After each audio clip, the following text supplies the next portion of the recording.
The July 16th, 2019 Multidisciplinary Committee meeting of the Veterinary Medical Board. Good morning. May we establish a quorum? Dr. Pollard. Present. Ms. Pulaski is absent. Mr. Ekman. Present. Dr. Lazarchuk. Here. Ms. Laredo. Here. Ms. Shafalt. Here. Dr. Sullivan. Here. Dr. Warner. Present. Dr. Waterhouse. Here.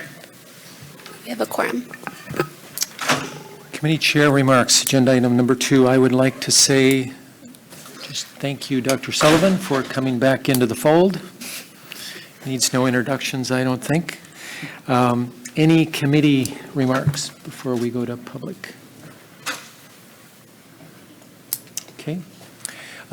May we have public introductions, please? We can start in this corner.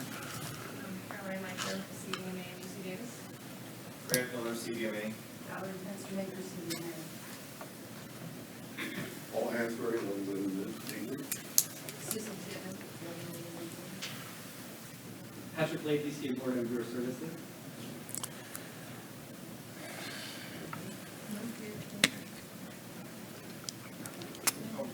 I'm Dr. Jim Howard, California Veterinary Medical Board.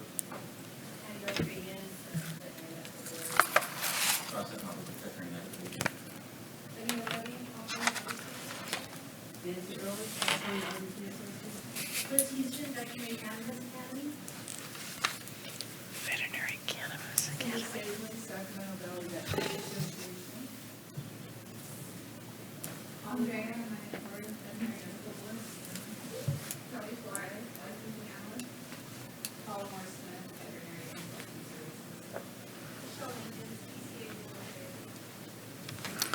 Thank you all.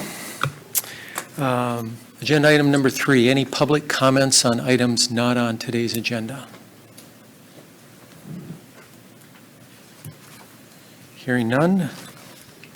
Agenda item 4, review and approval of April 16th committee meeting minutes. Any committee member comments, corrections?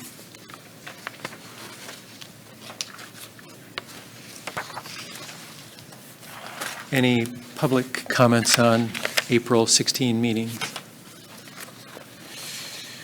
Kate, may I have I move that we accept the minutes as written for the Tuesday, April 16, 2019 meeting.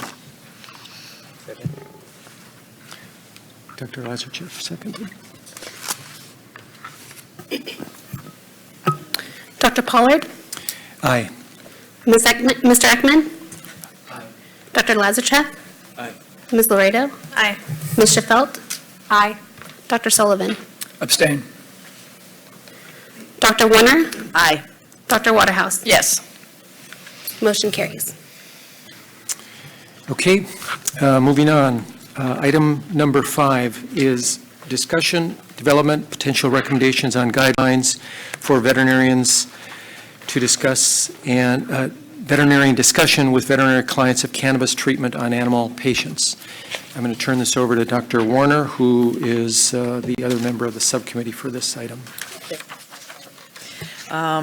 Just a bit of a review. So in September of 2018, AB 2215 was signed into legislation, which amended Section 4883 and added to Section 4884, which would prohibit the Veterinary Medical Board from disciplining veterinarians for discussing the use of cannabis. Also, as part of that statute, it was required that the Veterinary Medical Board develop guidelines for discussing the use of cannabis in veterinary patients. So those guidelines need to be developed by January of 2020, a few short months away.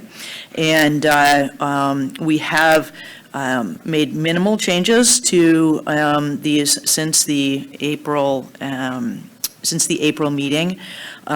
These are very closely aligned with similar guidelines that are used in the human medicine world. A couple of things that we did want to make a change to the industrial hemp section. line 7, where it says, thus, if a veterinarian prescribes, dispenses, furnishes, recommends, or discusses, we want to add that. Additionally, there's minimal changes, like I said, from the April meeting.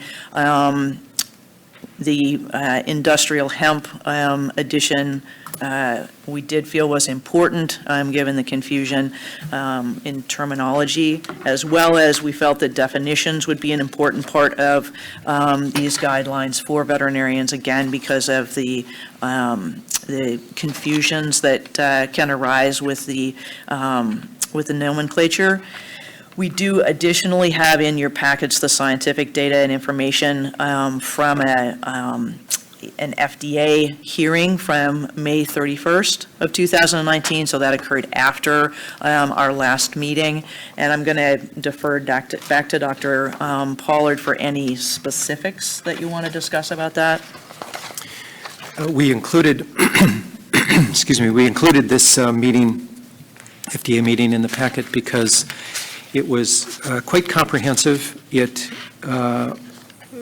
took place, as noted, on May 31st, and it was the first meeting that the previous FDA Director, Scott Gottlieb, was absent. The current acting chair of the FDA is Ned Sharpless. And the second page of that section, a little bit farther, next page. One more, I lied. Perfect. So that is an excerpt from the meeting detailing his comments, which I thought were important because they kind of outlined the goal of their meeting. On the national level, I think this was just a huge get-together compared to, what we're doing here in one state, albeit a big state. They had, as mentioned in these comments, 100 speakers. You can access any of these by the hyperlinks that are on the previous page. There are 3 hyperlinks at the bottom of the second page. I spent some time doing just that. I went through a collection of presentations. They were broken up by people that came from academia, people that came from agriculture, consumers, health professionals, manufacturers. There was very little representation from the veterinary medical world. There was one speaker from the AVMA. I'm not sure her title with the AVMA, Ashley Morgan. I've seen her in the journal, though. And there was one speaker from the organization in San Diego called Center for Medicinal Cannabis Research, University of California, San Diego. Other than that, everybody was something other than, strictly speaking, veterinary medicine related. I probably read a couple of dozen of the presentations and collected half of that in an outline form. It's impossible to go through in one day the number of issues and details of everything that was presented, except to say there are people that, as I'm sure won't surprise anybody here in this room, very passionate on both sides of this issue. So with that, I think I'd like to first ask the committee about comments regarding our present state of guidelines, and we'll take it from there. Dr. Sullivan. I understand on the first page under background, the third paragraph, where right after the parentheses of the Safety Act, I understand what it's saying when it says if the veterinarian or his or her immediate family have financial interest with the cannabis licensee. The way it's stated, it doesn't make it clear to me that it's illegal for any family member to have a relationship with a cannabis licensee. So I think that could be worded with more clarity, unless I'm misreading it. So to be clear, you're referring to paragraph 2 under the background? Paragraph 3 under background, it starts with the bill prohibits the veterinarian from dispensing or administering. All of that's clear, but the last part of it, it says, if the veterinarian or his or her immediate family have a financial interest with a cannabis licensee, that implies that they can. My understanding is that they can't. So I must be misreading it because it,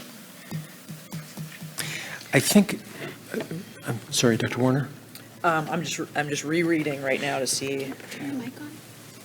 I wonder if, Dr. Sullivan, it's just a long sentence, because, subject verb, seems to me, subject is the bill, verb is prohibits, if the veterinarian or his family member, and everything else is whatever 12th grade English said it was. exactly, but I'm saying, to me, it's misleading. It's not, I think it could be stated in 2 sentences with more clarity than the way it's stated, but that just may be me. Other thoughts on that issue?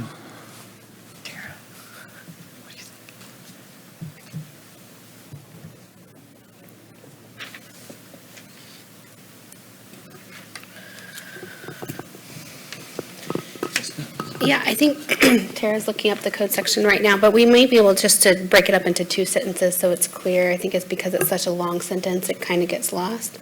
Well, and it says, I mean, if we do it the way you're stating, Jeff, it says the bill prohibits if the veterinarian or his family, that doesn't make sense to me.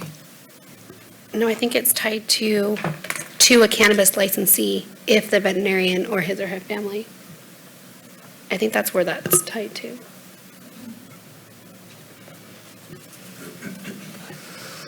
Yes, so if the veterinarian or his or her immediate family, that is a modifier here. Perhaps it would be more clear if we just put that at the very beginning of the sentence, so it's clear that only when the veterinarian or his or her immediate family have a financial interest with a cannabis licensee, then the veterinarian is prohibited from dispensing or administering cannabis. And, I mean, it sounds strange, but that's what the actual bill did. So if we don't have a relationship with a licensee, we can dispense or recommend, or we can administer? Hold on. No, not with a licensee, with a family member. It's only in terms of accepting, soliciting, or offering any form of remuneration from or to a cannabis licensee if the veterinarian or his or her immediate family have a financial interest. So it looks like we need to cut this up. Oh, so it prohibits the accepting, soliciting, or offering. So to make this clearer, perhaps we need to create 2 sentences, one that says the bill prohibits the veterinarian from dispensing or administering cannabis or cannabis products, period. A veterinarian is also prohibited from accepting, soliciting, or offering any form of remuneration from or to a cannabis licensee if the veterinarian or his or her immediate family have a financial interest. So I thought the way the law read was a veterinarian or his family could not have a financial interest in. That's correct. If it's the opposite. If the veterinarian is accepting, soliciting, or offering any form of remuneration, the veterinarian or the family cannot have any financial interest. That's when that is prohibited. Otherwise, if there's no financial interest, the veterinarian can accept, solicit, or offer any form of remuneration. Let me read the statute. Okay. So I'm looking at Business and Professions Code Section 4883, which provides the board may deny, revoke, or suspend a license or registration or assess a fine as provided for any of the following. Specifically, we're looking at subdivision P as in Paul, accepting, soliciting, or offering any form of remuneration from or to a cannabis licensee if the veterinarian or his or her immediate family have a financial interest with the cannabis licensee. So the board would discipline a licensee for accepting, soliciting, or offering remuneration from or to a cannabis licensee if there is a financial interest. So if there's not a financial interest, I can do those things? Yes. The Oh. point was, I mean, this is effectively advertising and, Yeah. I mean, it doesn't say anything about directly, that does not authorize dispensing. That just authorizes a veterinarian potentially to discuss cannabis use and discuss, there might be someone nearby who sells or retails cannabis for pet use. And if that discussion included a particular retailer name, that veterinarian would be disciplined if the veterinarian had a financial interest with that retailer. And again, what section is that? 4883, P as in Paul. It's on page 43 of your book.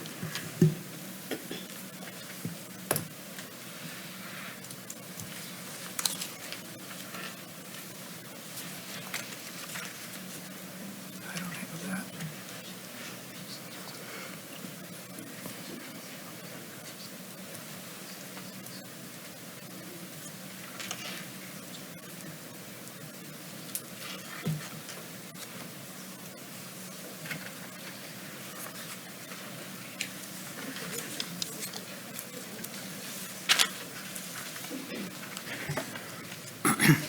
We're going to wordsmith this right now.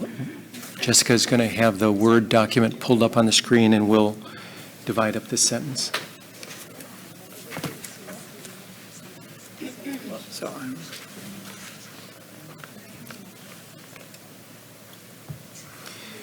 While they're working on that, how about if I read what I think I understand you to propose?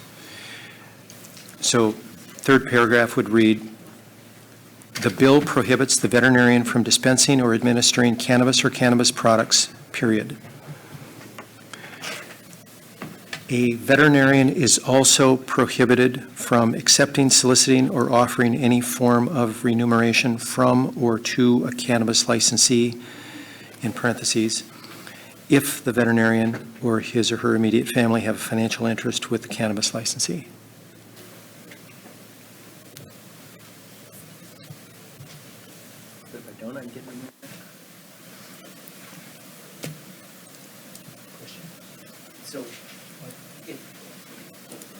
So if I don't have a familial interest in this cannabis dispensary and send people there, then I can still get rebates from them for everybody that I send to them?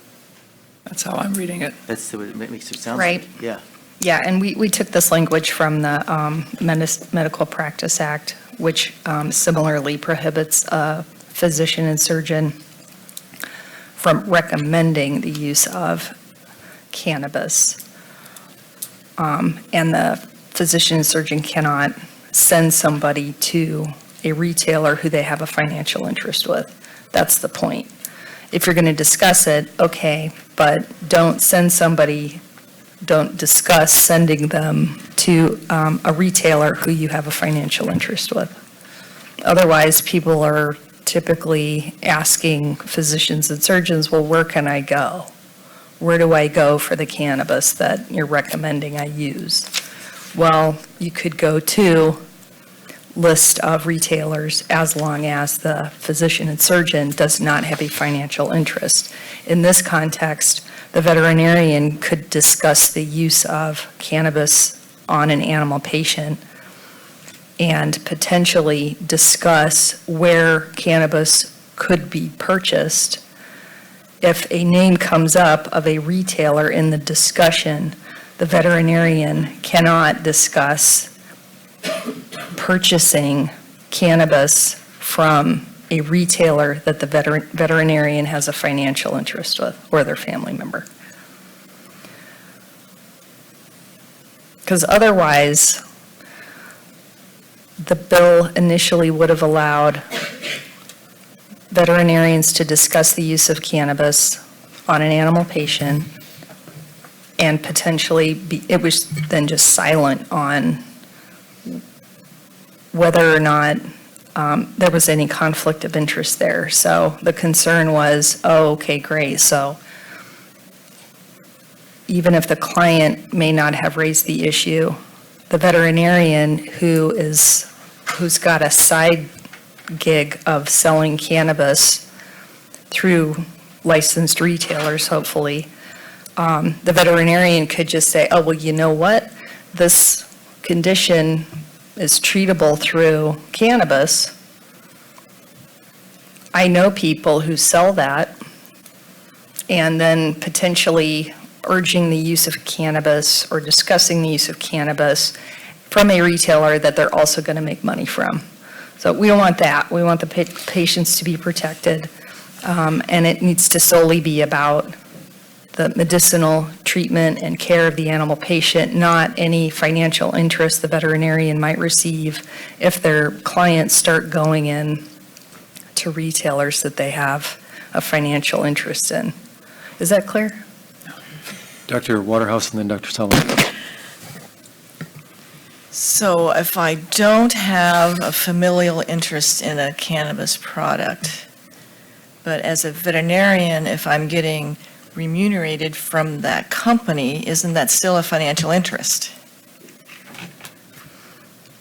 Yes, which means that you may not discuss the use of cannabis treatment on animal patients when you have that financial interest. So can we just say that a veterinarian cannot get remunerated from a cannabis company? No, because if the veterinarian is not referring patients or discussing the use of his own cannabis product, then there's no violation. That just means that the veterinarian is a veterinarian and separately has a financial interest in a cannabis company. That doesn't mean that he's intermingling the two companies, the practice and the cannabis retailer or manufacturer. As long as the veterinarian is not discussing cannabis and telling his clients where he could get the cannabis from a retailer that he's associated with, he's okay.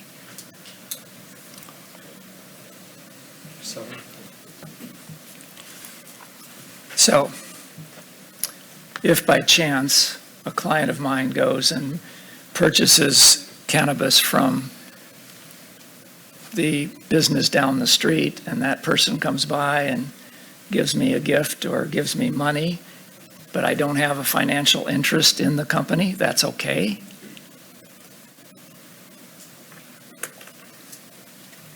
You mean gives you a gift directly related to that recommendation? Well, I didn't recommend them. I just recommended the use, or I didn't even recommend it, I discussed it. Thank you. Yeah. I discussed it, and by chance, the client went there and said that we discussed it, and so for discussing it, the owner of the business comes back and gives me a gift of some type, money or whatever. So the way this is written, that says that's okay. Now, according to veterinary medical ethics, it's not ethical. That presumes you have a financial interest in that place. I don't have a financial interest. They're down the street. I just recommended I just discussed with the client that they should be on this medication. And Don't you that client goes to that business, purchases it, tells the owner of the business that they got the idea from me. So out of a kind gesture, the owner of the business comes by and says, thank you for discussing this with your client. Don't you get Christmas gifts all the time from clients? Not from a medical marijuana dealer, no. How about the Christmas ham from the specialty hospital that you send clients to? Well, I I think there's a general business and professions code that also comes into play here, and it's on page 227 of your law book. It's General Business Professions Code 650, rebates for patient referrals, consideration between supplier and health facility. In an A, it says it's except as provided in Chapter 2.3, the offer, delivery, receipt, or acceptance by any person licensed under this division of any or Chiropractic Initiative Act or of any rebate, refund, commission, preference, patronage, dividend, discount, or other considerations, whether in form of money or otherwise, as compensation or inducement for referring patients, clients, or customers to any person, irrespective of the membership, propriety interest, or co-ownership in or with any person to whom these patients, clients, or customers are referred is unlawful. So you wouldn't be able to accept any kickbacks or gifts in response to referring patients, just because of the General Professions Code. So I think we need to reword this. I'm also noticing that subdivisions Q and R of 4883 could rightfully be included in these guidelines. Subdivision Q prohibits discussing medicinal cannabis with a client while the veterinarian is employed by or has an agreement with a cannabis licensee. And subdivision R prohibits distributing any form of advertising for cannabis in California. That's just a veterinarian. Did you say they should be included? Yeah. They are. Under veterinarian conflicts of interest, second page.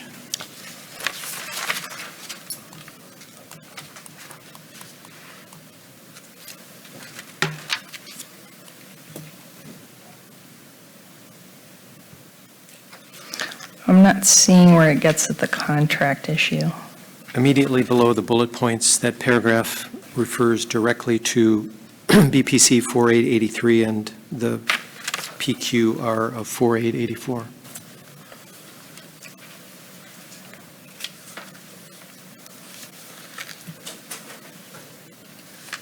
Right there.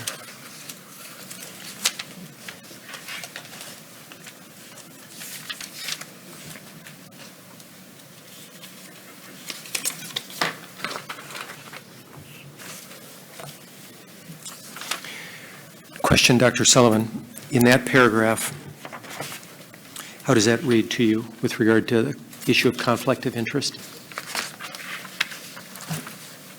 Well, I really didn't look at it together. I mean, I'm fine with that. I just think the wording we have in that third paragraph is confusing. So I think we can clean it up real easily and get the message across that any remuneration or solicitation is. Dr. Sullivan, would you be okay with the way that Dr. Pollard had rewritten it? No. Okay. And why was that? Because it says the same thing. I think we need But a we- sentence that says it is illegal. The bill prohibits a veterinarian or his immediate family from accepting, soliciting, or receiving any remuneration from a cannabis licensee. Isn't that what the law says? And that's what he had if I was correct, you said a veterinarian is also prohibited from accepting, soliciting. Okay. That's how he had rewritten it. Okay. I believe. I'll read it. Can you type as he's reading? So we can- Okay. The bill prohibits the veterinarian from dispensing or administering cannabis or cannabis products, period. First bit. Okay? It's the third paragraph that you have there. Okay, so just put a period there, please. A veterinarian is also prohibited from accepting, soliciting, or offering any form of remuneration from or to a cannabis licensee.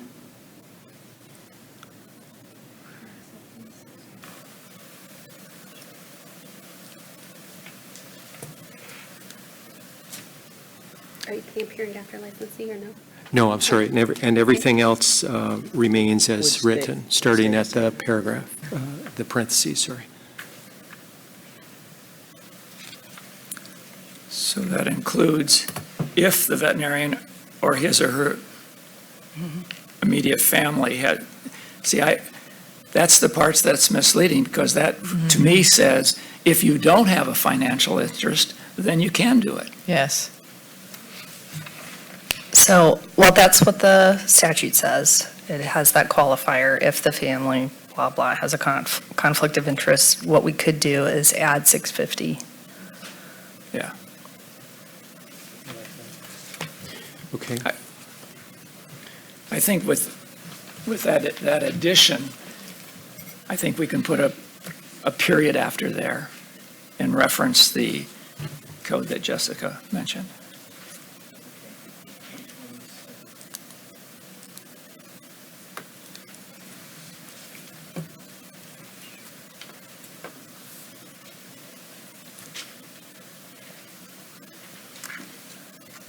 Okay, so can we put in parentheses,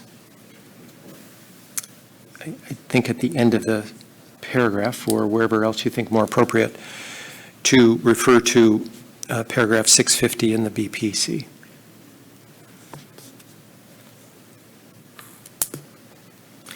Because I think it's irrelevant whether they have a financial interest or don't. I think it's, Yeah, I see your point. I just want to point out that the law. this is the background, and we're specifically talking about what the bill did. And 650 is separate and apart from 2215. 2215 made it unlawful to have a financial interest in a cannabis licensee and also accept, solicit, or offer any form of remuneration. That's the bill.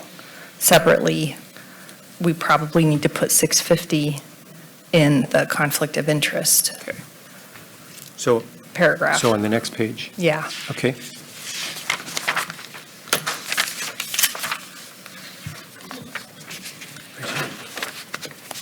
but if I'm reading this for the first time and have no idea what's gone on here, and I read this and I get this background, my impression is if I don't have a financial interest in that company, I can receive a rebate from them. So I think that even though that's what the bill says, I think if this is a guideline to the public and to the veterinarians, I think we have to word it such that is very strict and very clear. Even though the bill says that,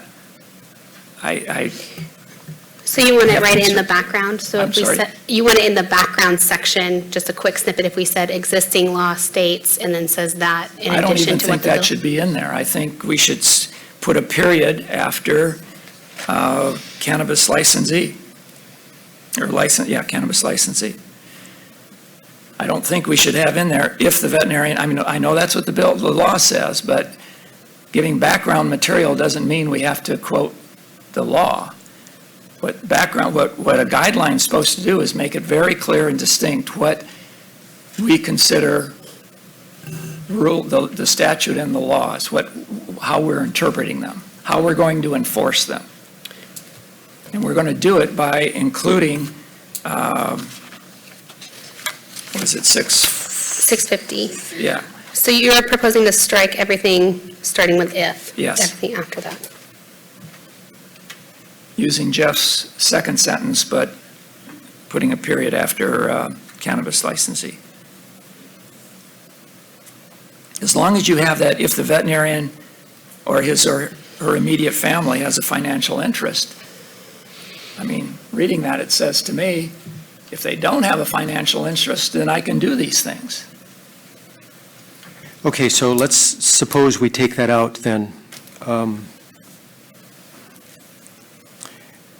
Using your example of a naive reader, the first time you don't have any background, what would lead you to know that you can or cannot, with a familiar relationship or not, recommend? Because Discuss. with the change with your language and putting a period after it says you can't do it. And that's how we're going to enforce it because of the two different statutes. Okay, I have a suggestion. On paragraph 2 under background.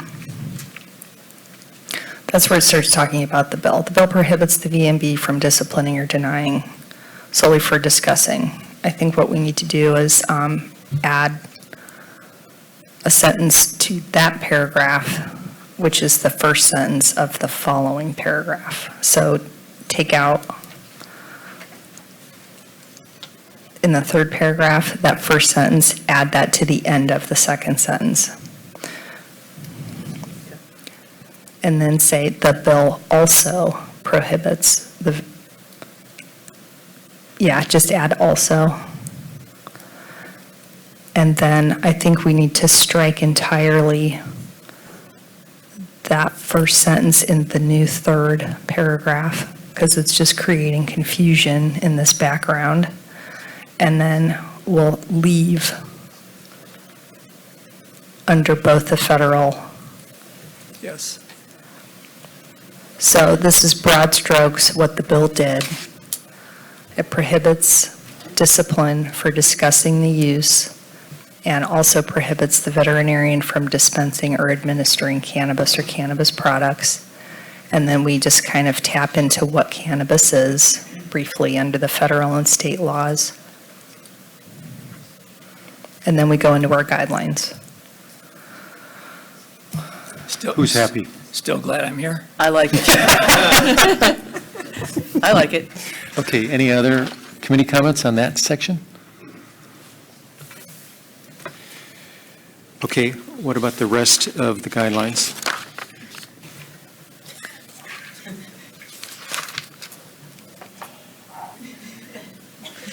What about we take a break? 15 minutes. 15 minutes, please.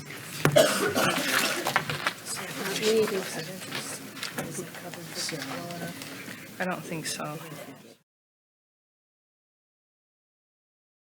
Before we go to public comment, there's been a little change of plan I'd like Jessica to address, and then we'll go to public comment. Okay, so in looking more at the conflicts of interest section on page 2, we already decided that we're going to add verbiage to mirror BPC section 650. But in addition, we want to remove the sentence that says, and actually it's the second sentence, a veterinarian cannot prescribe or recommend the use of. We want to take that sentence out. It doesn't necessarily have to do, it's not limited to conflicts of interest. It's an overall statement. And we want to put it under page 1, the VCPR. We want to put that in the last sentence under VCPR. And in addition, while the paragraph does cite at the end P, Q, and R, it doesn't actually say what Q and R are. And because of that, my concern is even though it's cited, a veterinarian who's just looking at this document, a lot of them are going to assume that that paragraph fully encompasses those citations and won't necessarily go and look at the statute to see what it says.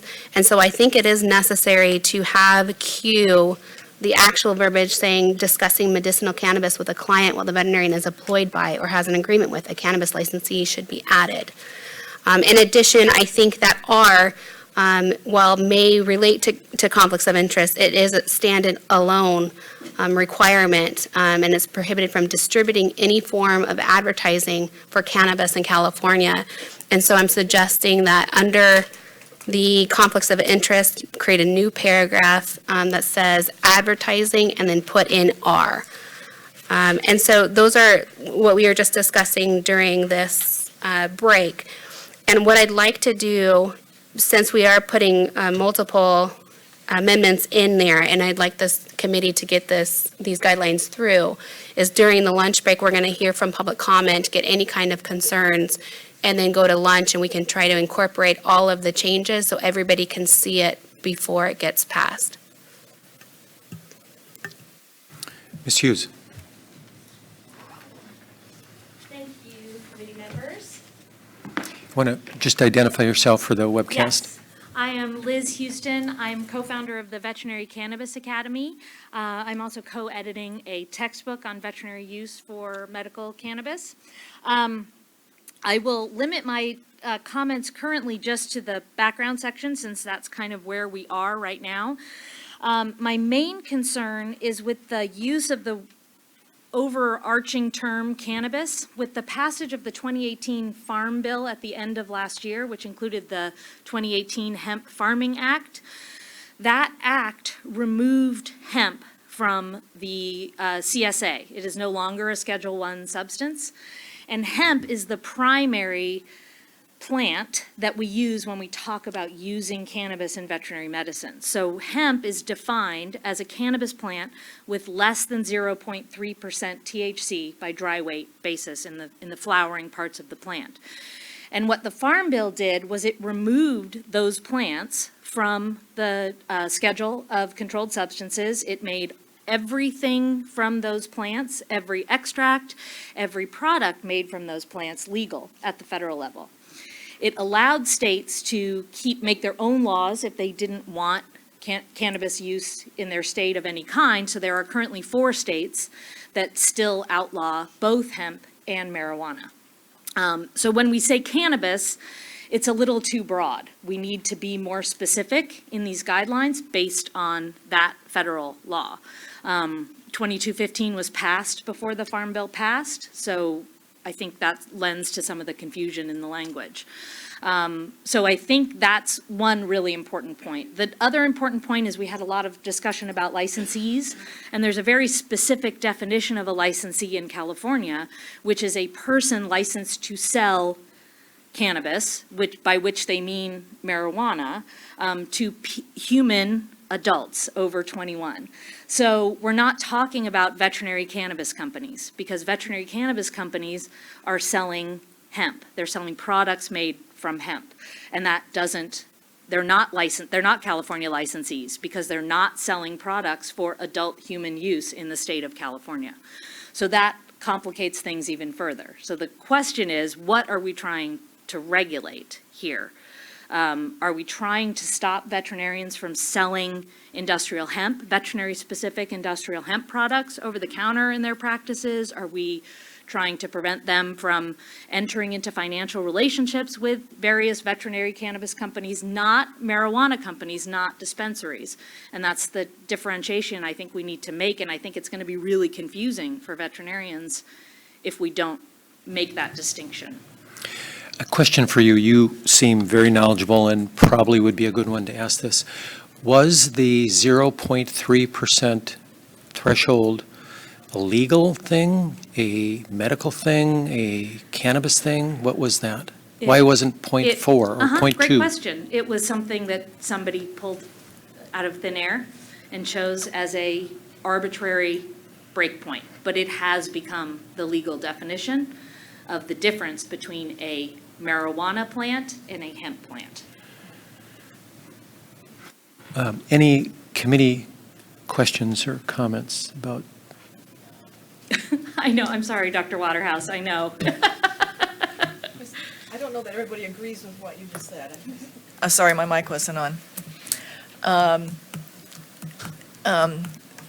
Because I've heard different things about this Farm Bill, so. Is your mic on?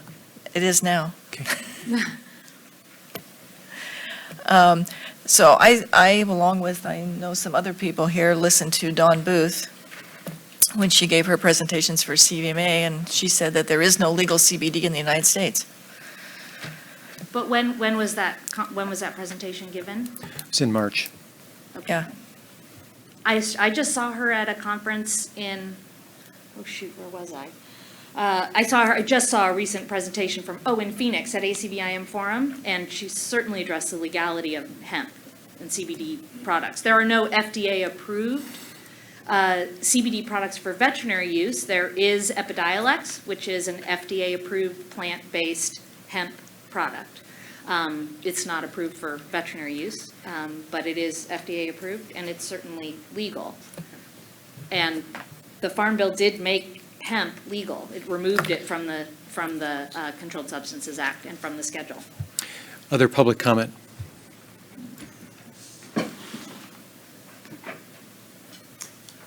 Hi, Paul Hansberry, Lovingly and Legally. Can you speak into the microphone, please? I'm sorry. Yes, Paul Hansberry, Lovingly and Legally. I'd like to clarify a couple of things. Pedalex is cannabis-based, not hemp-based. GW Pharmaceuticals works from cannabis plants. Do you mean marijuana? I mean, yes, I mean it's not hemp-based. It is cannabis-based. The other things that we're talking about as far as a hemp product, it's still confusing because with the Farm Bill, hemp, and although it's in the cannabis family, the cannabis and its byproducts are considered removed from the controlled substance, as the hemp plant was as a part of the controlled substance CSA. However, depending on who you talk to, according to the DEA, cannabinoids is cannabinoids is cannabinoids, and they still consider CBD derived from hemp as a controlled substance.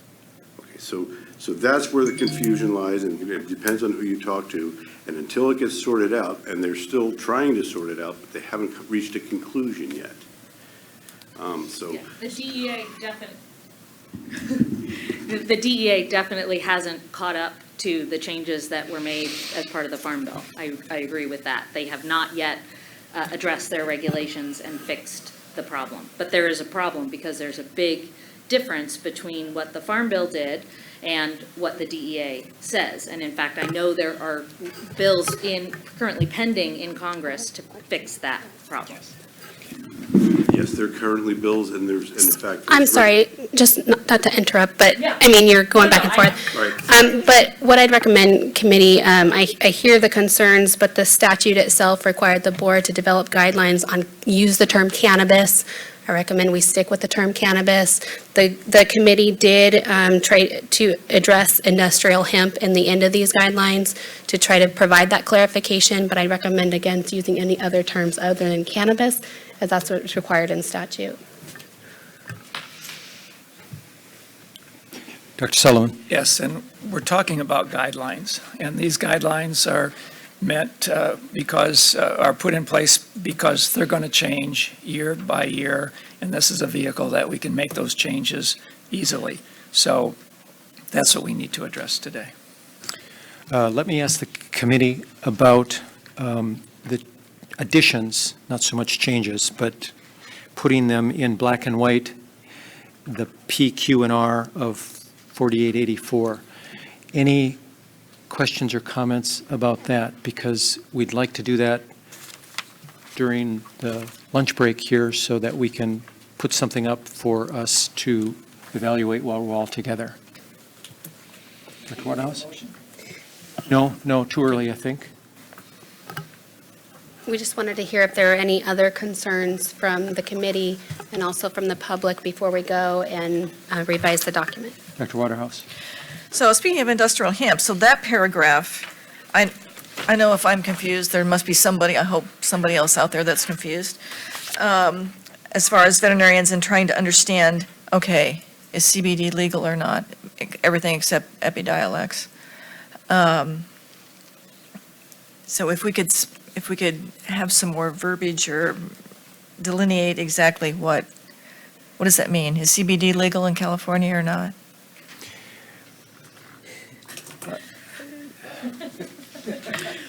So we added definitions, abbreviations, and acronyms as a starting point, and between the April and today's meeting, we tried to codify them and shore them up with California codes.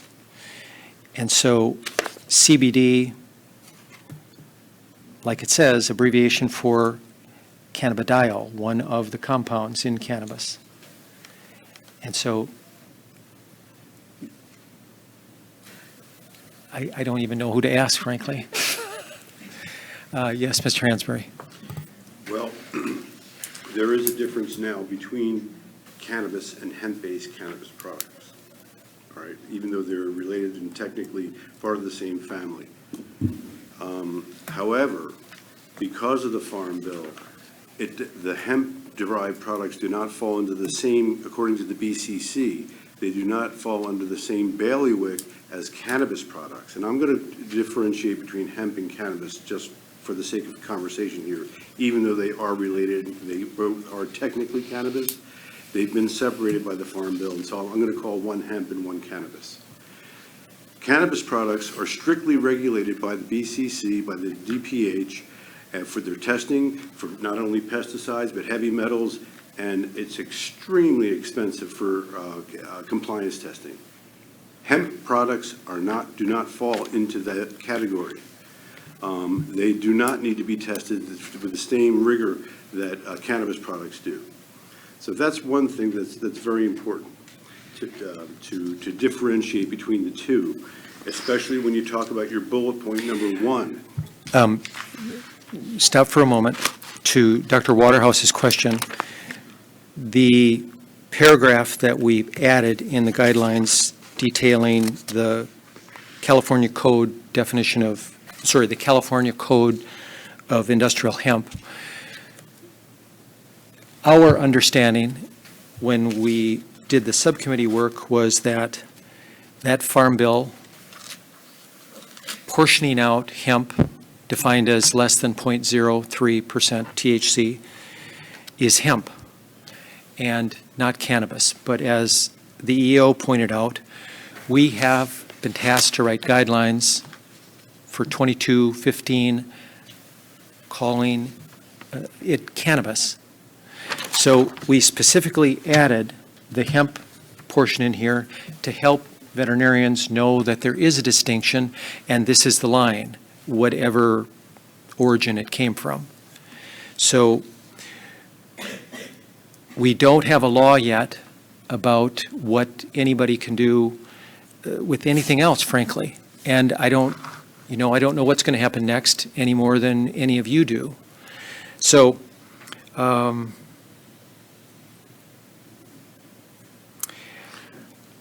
I don't know what to give you for a definition more than that. I think the answer that I would give a client were they to ask, is cannabis legal in California? I would say as long as it's 0.3% THC or less, it's called hemp. Sorry, 0.3% THC or less, it's legal and referred to as industrial hemp. Yes, and that definition was defined in Canada as the standard where it is legal to grow industrial hemp. Okay. That's how it came to be. It was universally accepted. Could you add, since you do have industrial hemp in your definitions, abbreviations, and acronyms section, even though AB 2215 only references cannabis, could you add industrial hemp where it's appropriate, or mention that industrial hemp What do you mean isn't- add? Either add or mention that industrial hemp isn't a part of this cannabis definition? Tara? It's already in there. It's on page 2 of the guidelines. It specifically lays out industrial hemp and talks about how hemp is regulated separate and apart from cannabis. Right, so maybe in the background section, you could say, see section on industrial hemp or something like that, so it's clear that what you're talking about in the background section is actually marijuana, not industrial hemp, that industrial hemp isn't actually subject to these guidelines.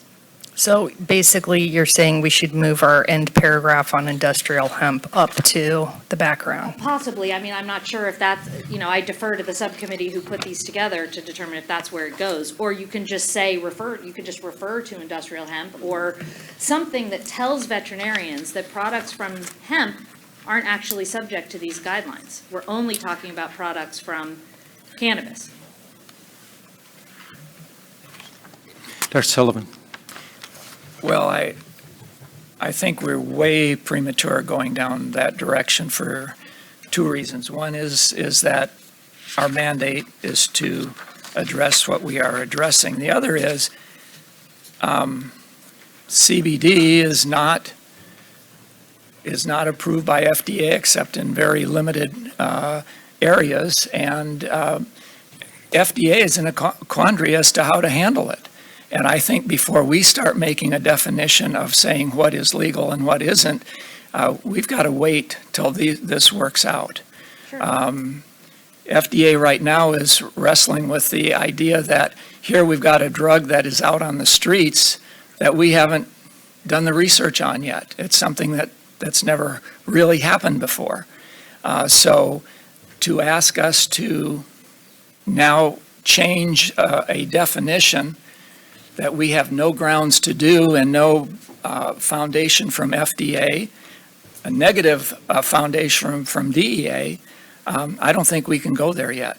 I think maybe in a year we can, or 2 years, but I think to ask this group to do it now is premature. I will say, in response to that, there are tons of products that we recommend every day that the FDA hasn't approved, like Dasequin, or Fortiflora, or Yunnan Biao, or aspirin that's sold over the counter at pet stores. Not that we recommend that. But I don't think that any of this should be Liz, those pending. are all good analogies, except for the fact that none of them emanated from the Scheduled I That is Controlled exactly the Substance problem. Act.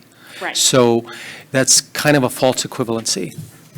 I think that if we're going to bring the FDA into it and we're talking about FDA approval, then it brings into question everything that we recommend that doesn't have FDA approval and doesn't have good scientific backing. That's the point. I'm not separate from the definition issue. We can't talk about FDA approval out of one side of our mouths and out of the other side of our mouths recommend products every day that have no FDA approval. I do understand your point, and it's well taken, but it is different.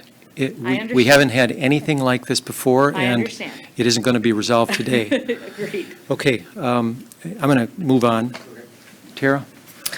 Just one question. It seems to me that when I look at the guidelines, because of all of the citations to law and, different statutes, I'm wondering if it would be clearer for users of the guidelines to have all of the citations moved as endnotes. Well, let's take a step back and think about what we're doing and who we're doing this for. These are for licensees, and these are for the public who are interested enough to delve into the details. And I don't know how many that is. But the question that Dr. Waterhouse just asked, I don't even know sometimes whether to answer that with a yay or a nay.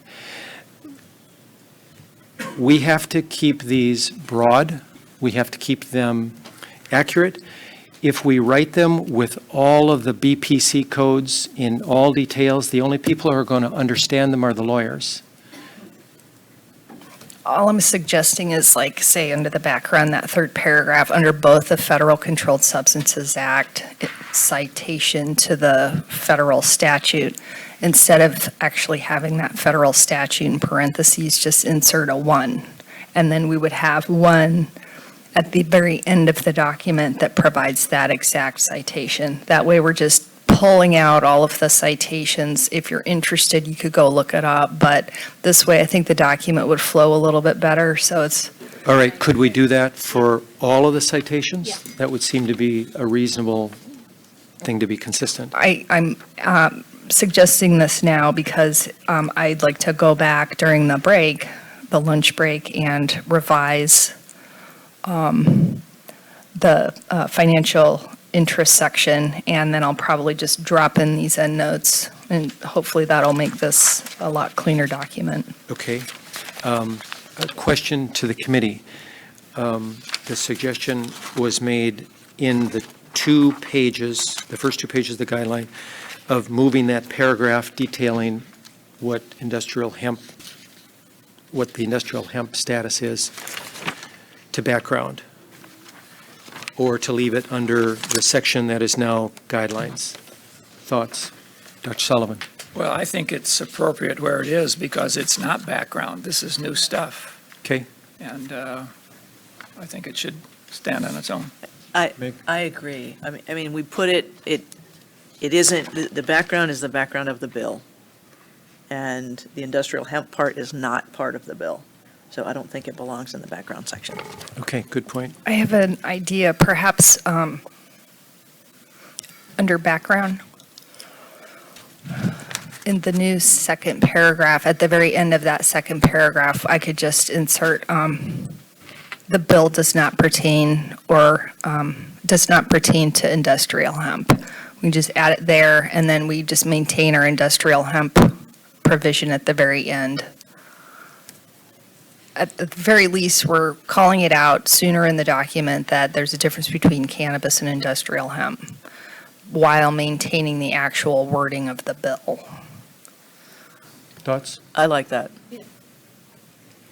Okay, I do too. Val? Valerie Fenstermaker, CBMA. I just wanted to just ask for clarification. Are you writing the guidelines based just on what 2215 says that is new, or are you writing the guidelines for discussion to tell veterinarians in the entire scope of the law how they can discuss cannabis with their clients so they don't get in trouble? Because the bottom line is veterinarians need to know what the enforcement is going to be by this board when they're discussing cannabis with their clients. And I think that just needs to be really clear. When I look at the background and I just compared it to the bill itself, the Ledge Council Digest says a lot more than that background does. So I feel like that's just part of it. So when you go back and look at it, you might look at the Ledge Council Digest and see if you just want to repeat that as just background. And then I appreciate, I had mentioned the same thing to Jessica about adding that one sentence, which I think is really important at the end of the VCPR there, because that really says what a veterinarian can do. It was back there. That's all right. There it is. Nope. Nope. There, no. Right there. Because I think veterinarians really need to know that up front and center, and I think it was very important to move it from the middle of that conflict paragraph up to the VCPR language. Regarding, I'm certainly not an expert on the industrial hemp issue, but if the board doesn't make it clear what a veterinarian can do when it comes to hemp versus cannabis, and say, this is where our enforcement is, where the line is drawn, how are veterinarians supposed to know? Because honestly, they could read this and be confused. We're all kind of confused. So it's one thing to quote law, it's another thing to write guidelines that are clear and state, here's what you can do. And that's what I think guidelines are. And I know they're supposed to be broad, but at the same time, there's going to have to be some pretty good definition in them, or we're all going to be getting a lot of phone calls. And our job, and the association's job always is to try and help interpret this for our members. So we are going to all be doing that together. And I just want to make sure we cover all those bases in the guidelines now before something gets published that still has a lot of questions. Thanks. Our thought, before you go, Val, to your first query was that the subcommittee's work was to do the former, to do a guideline for 2215. And then, as Liz Houston pointed out, the timing of Farm Bill and 2215 is such that there's some overlap. And as we're going to find out tomorrow, the next bill is going to have some conflicts and like that. So, you know, on the one hand, we could throw up our hands and say, we're never going to get this done. Or I think the better choice is to just come up with something that we can agree on, know that it's a point in time, and change is probably going to be measured in months rather than years here. And so 2215 is arguably less complex than SB 627 or anything that will come after it. So that's where we're coming from. Right, and I understand that, but just looking at 2215 existing law and what was new in 2215, I think that all has to be addressed in the guidelines, not just what is new, because I don't think veterinarians necessarily understood what they could do before. So I think at this point in time with 2215, that should be all-inclusive. And the hemp part, well, that's up for discussion. But you may I ask, CVMA thinks it's a good thing rather than a negative thing to have some discussion, some mention of industrial hemp in this?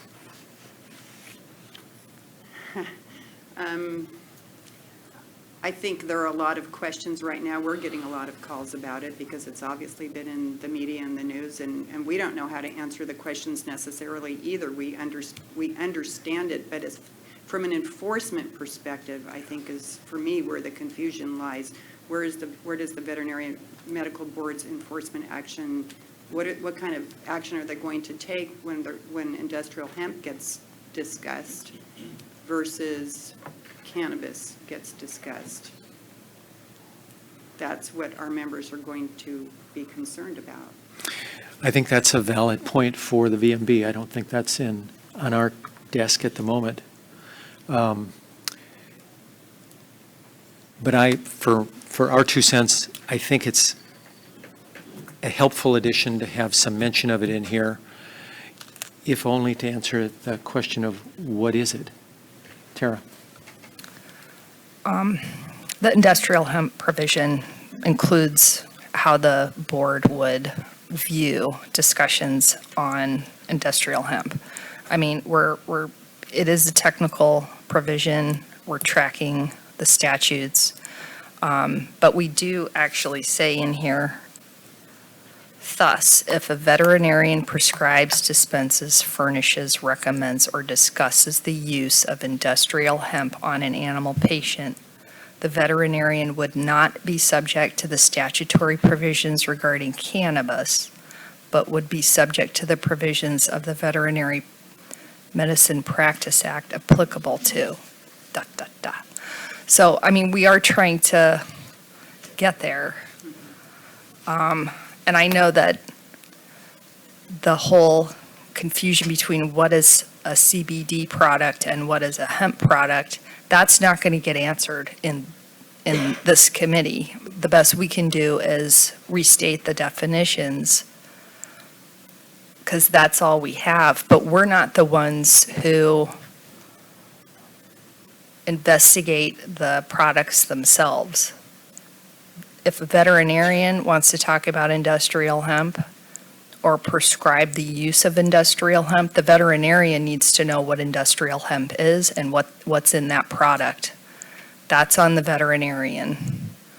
If we're talking about, well, and I'm saying that because there are statutes that deal with industrial hemp. They are enforced by, those products are enforced by a completely separate state agency. So we're not going to get bogged down in what is a CBD product and what's a industrial hemp product. We are just using those definitions that a separate state agency is using to determine what the products themselves are. I appreciate trying to simplify how the board is going to enforce CBD discussions for purposes of implementing 2215. I think we get there at least with industrial hemp. So just to take that further, if you received a complaint that a veterinarian discussed an industrial hemp product with a client, and they went and administered it themselves to their dog, say, and something went haywire, then as far as you're concerned, that's not your jurisdiction. No, we're not saying that. We're saying that if the prescription of the use of industrial hemp was improper as any other drug or medical treatment recommended by a veterinarian, the veterinarian would be subject to the Veterinary Medicine Practice Act for what that treatment was. Was it appropriate for the condition? Was it prescribed in appropriate dosage amounts for the animal?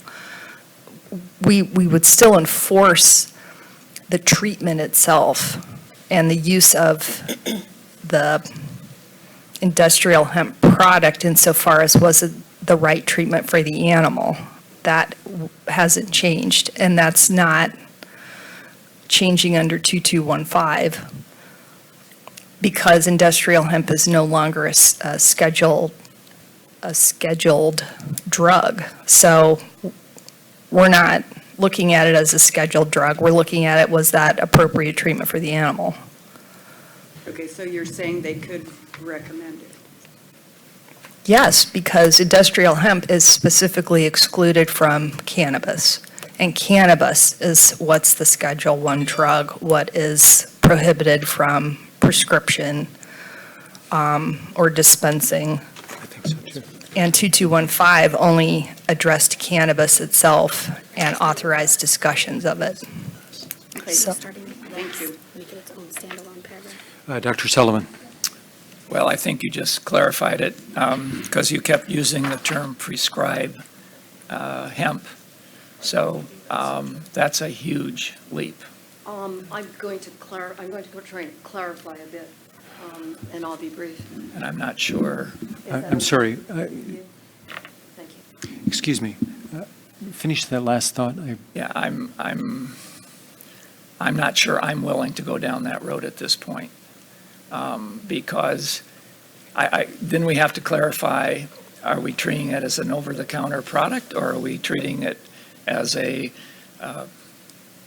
prescription, as a dangerous drug? I mean, how are we classifying it? That, I think that opens up a whole different avenue here. I'm sorry, Dr. Sullivan, I think I missed the first part of your point. If we were, let's see.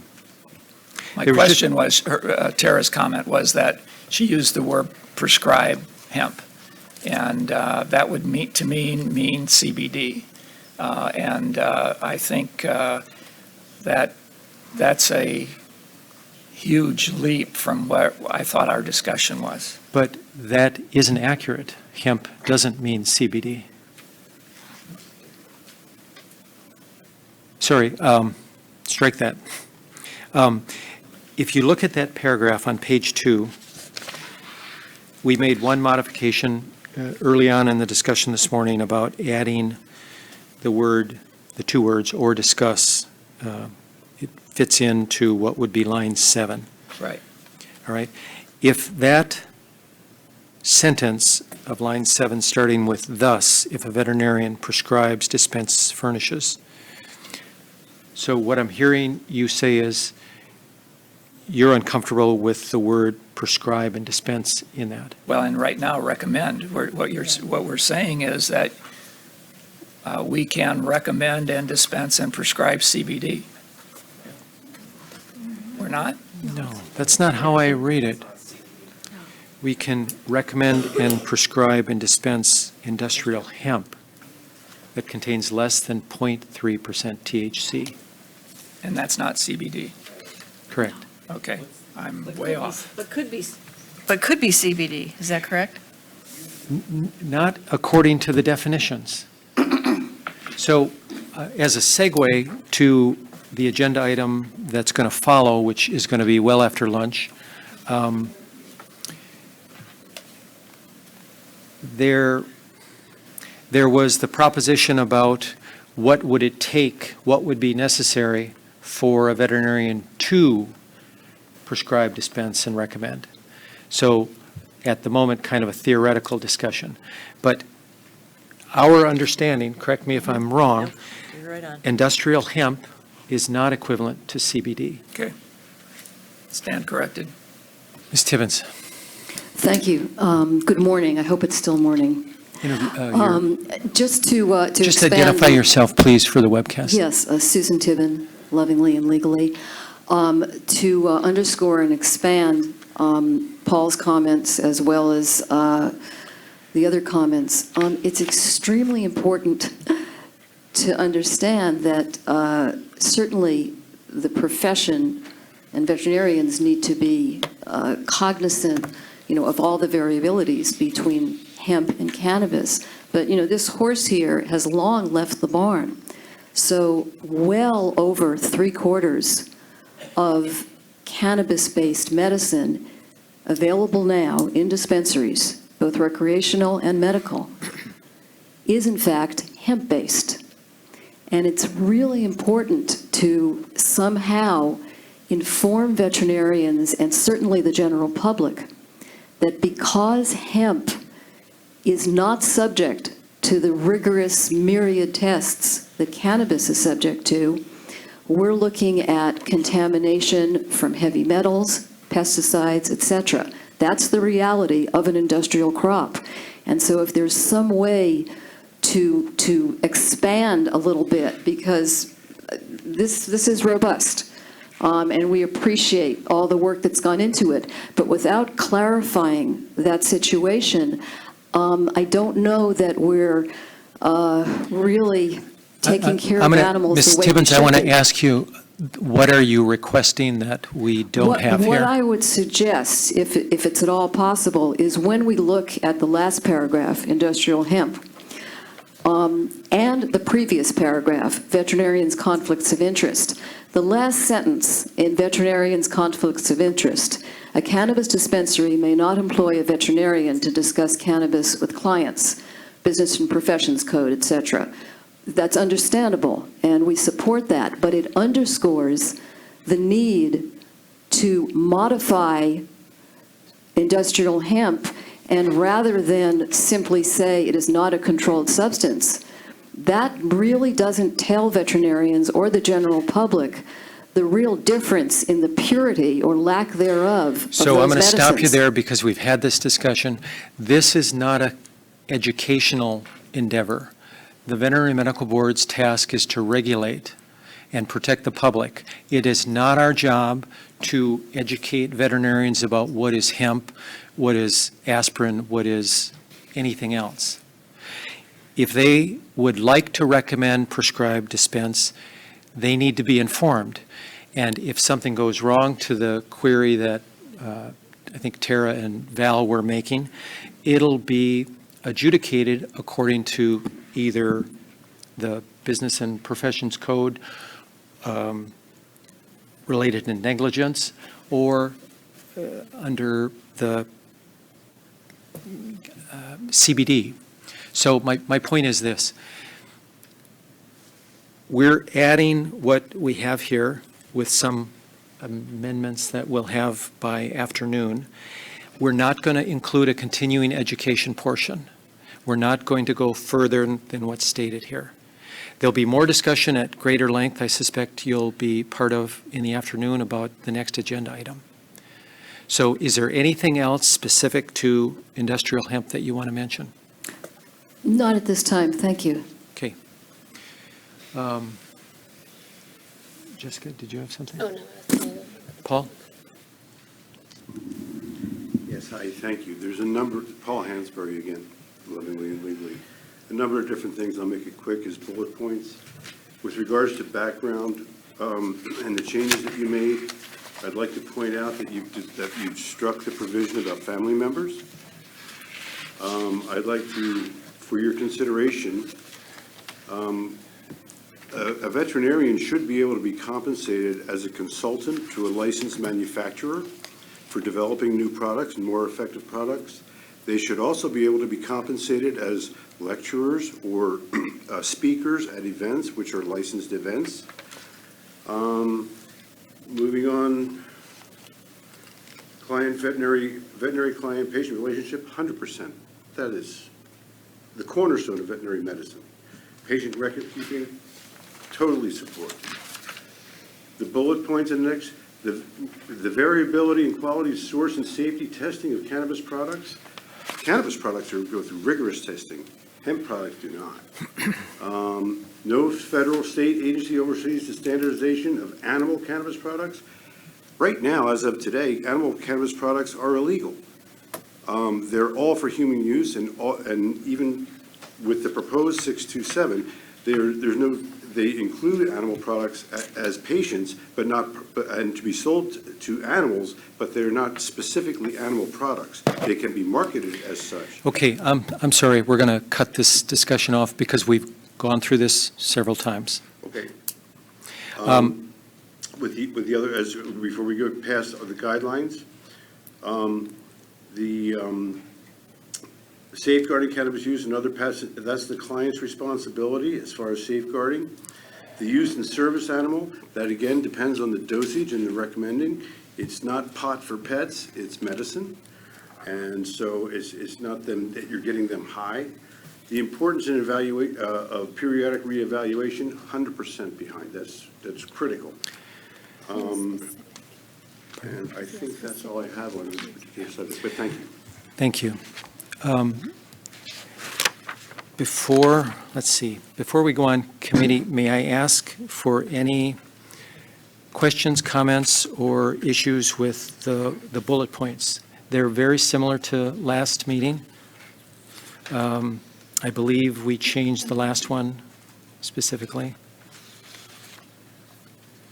And then same question about the definitions. Is there anything in the definitions that causes a concern? Dr. Lazarchev? I just had a question. So any cannabis product that says less than 0.03% THC is considered 0.3%. 0.3%. okay. At that point, it's considered hemp, Less than that, yes. regardless of source. I think it's 0.03. Yeah. It has to be from this one plant. Less than 0.3%. Correct? 0.3%. If a final product is less than 0.3% THC, you can't determine whether it came from an original plant that had a higher concentration of THC. Sorry, this is Liz Houston, Veterinary Cannabis Academy.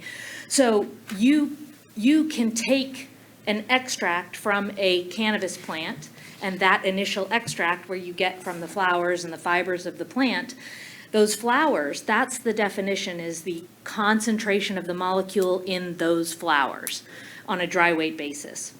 So when we extract from those flowers, if we get a product at that extraction, an oil, that has a high concentration of THC, but someone dilutes that down so that the concentration of THC in the final product is less than 0.3%, the product still came from a cannabis plant. But without some enormous jump in technology and tracking, we don't have any way to regulate or monitor that. All we can do at this point in time in reality is look at the final product and what the content of the final product is. But that's not the legal definition of hemp and cannabis. So the legal definition is based on the flower on the actual plant. Thank you. Other committee members?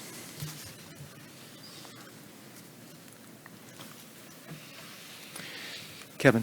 I still have a question then.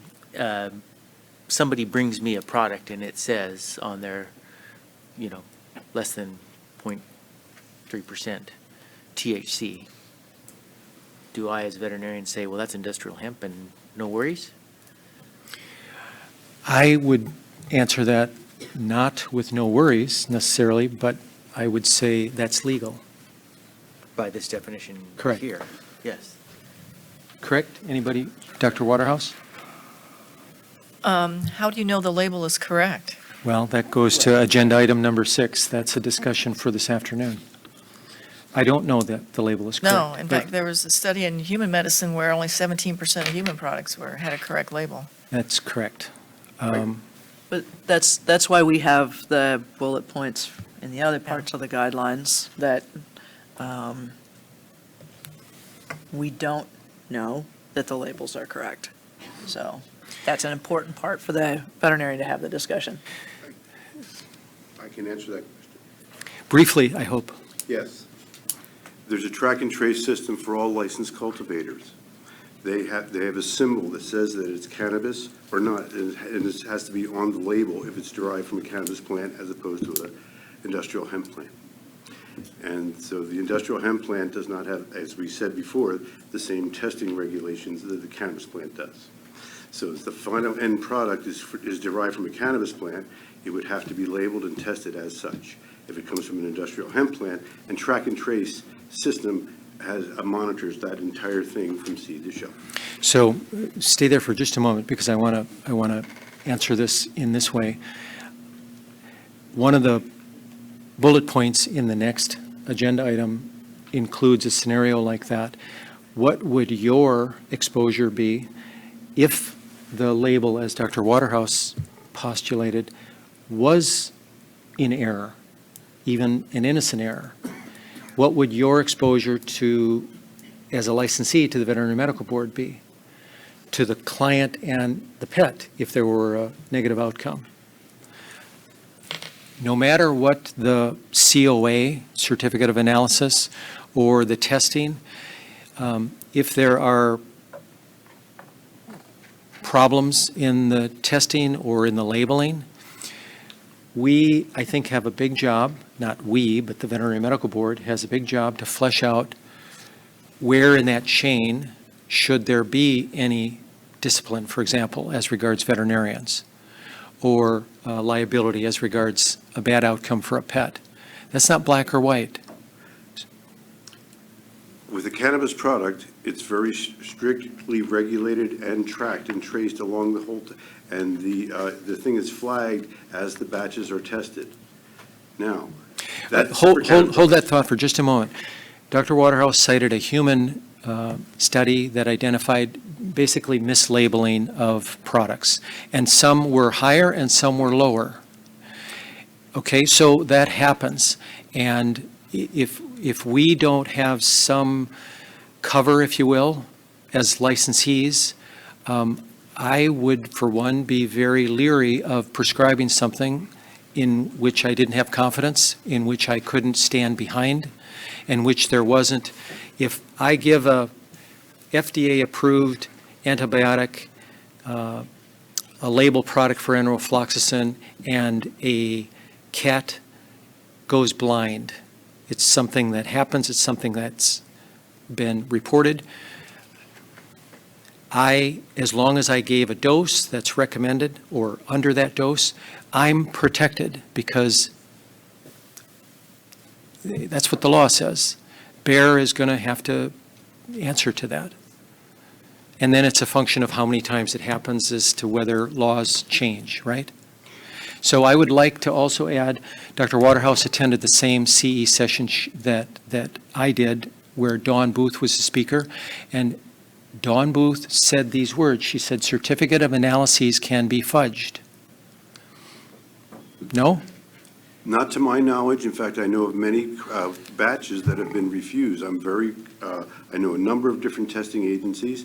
Now, when it comes to cannabis products, they are very strict and very, very quick to fail products that don't meet the criterion. However, that is not true with hemp-based products. I'm not saying there's people that are shady the entire industry and everybody that makes a hemp-based product. However, I know someone who has a testing agency up in Humboldt County who bought 37 different products, as many hemp-based products as they could find. Every one of them failed for compliance for cannabis. They were a third, and a third. The first third contained no cannabinoids whatsoever. The second third was lower, always lower, never higher. If they said it was 10%, it was like 2% of what the label said. And the third of the entire batch failed for pesticides or heavy metals. That's a perfect antidote for a concern that Dr. Lazarev just raised. If we don't have confidence in even the prescribed testing, what's supposed to happen? How can we recommend it? I understand that the hemp products don't have that prescribed testing. It's just cannabis products, and they are very quick to fail the compliance testing. What I'm saying is that they took the hemp products and then tested them according to cannabis compliance testing, and they failed the cannabis compliance test. But the cannabis products, they're very quick, and it's very strict and very stringent about cannabis products being tested and what the labeling requires. If there's a deviation of I believe it's 2%, maybe 5%, in the labeling, it's rejected and it fails, and it has to either be remediated or destroyed. Sorry, Max Picolonis here with K3 Consulting. I've got some COA stats from the Bureau of Cannabis Control that just came out yesterday. They've tested 50. You have some what, I'm sorry? Some COA stats, some Certificate of Analysis stats from the Bureau of Cannabis Control. they've tested 57,000 batches of cannabis products, inhalables. And of those, they've only had 2,300 label claim failures. So for the cannabis products, there's strict testing, there's accountability, there's lab licensing. Labs are getting their licenses revoked. There's been investigations on labs when there was a fudged COA. Two River Labs, lab in Sacramento got shut down. So they're absolutely, the study about CBD claims and CBD label claims and not having CBD was a hemp CBD discussion. It was not a cannabis. California has strict standards by the Bureau of Cannabis Control under DCA. Thank you. Okay, thank you. Tara? While it's good to have all of this information, this committee, the best we can do with respect to industrial hemp and how that's tested, or even raising the issue about whether or not it's tested, would be to include something in here, very minor, which would just be similar to the cannabis products, that industrial hemp products are not overseen by BCC or this board. The only thing we can do is just basically make a disqualifying statement to be careful about industrial hemp, period, because otherwise we're not testing these products, we're not regulating them, we can't even begin to describe how they could be used for treatment on animals because we don't have research yet. So I think the committee at this point could consider just adding a sentence about industrial hemp not being tested under the same restrictions as cannabis, something like that. I'm just throwing this out there so that maybe we can, just resolve these concerns about the tested products. We could just make a statement that they're not tested in the same way.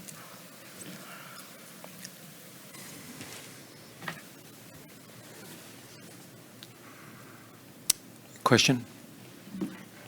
Okay, thank you.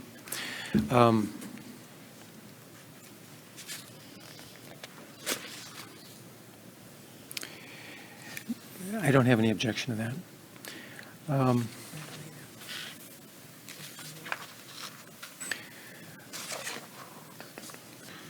Why don't we break for lunch?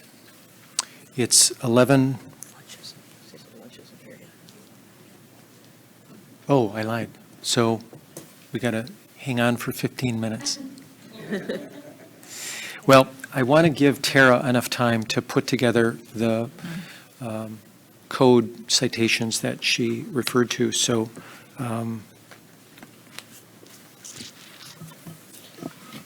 Are there no more public comments about the guidelines before we go back and change and revise? No? Okay. So we could still break for lunch. yeah, let's break for an hour, and it's 11:45. Let's break for an hour and a half and come back at 1:15, please.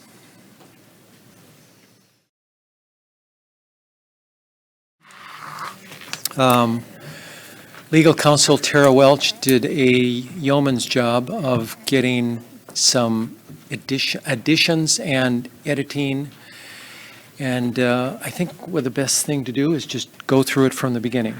So we'll have to read from the screen. I hope everybody can see a version from where they sit. Great, thank you, Amanda. Should I just describe Please. my revisions? Okay, so this first revision, you'll note that I've taken out all of the citations and then added them as endnotes. That's number one. You'll see that. So all of the superscript numbers are now citations at the end of the document. The sentence after the first paragraph in the preamble, I found in the medical board's recommendation guidelines on cannabis. And I think this statement is very important because these guidelines are not intended to mandate standard of care. They're just intended to provide guidance as statutorily required for cannabis discussions. So I think that that sentence is very important to put in here. Moving down to the second paragraph in background. I've revised this as we discussed before the lunch break and added this sentence, "The bill does not pertain to industrial hemp." So it's clearer earlier in the document that these guidelines are aimed at cannabis, not industrial hemp. Moving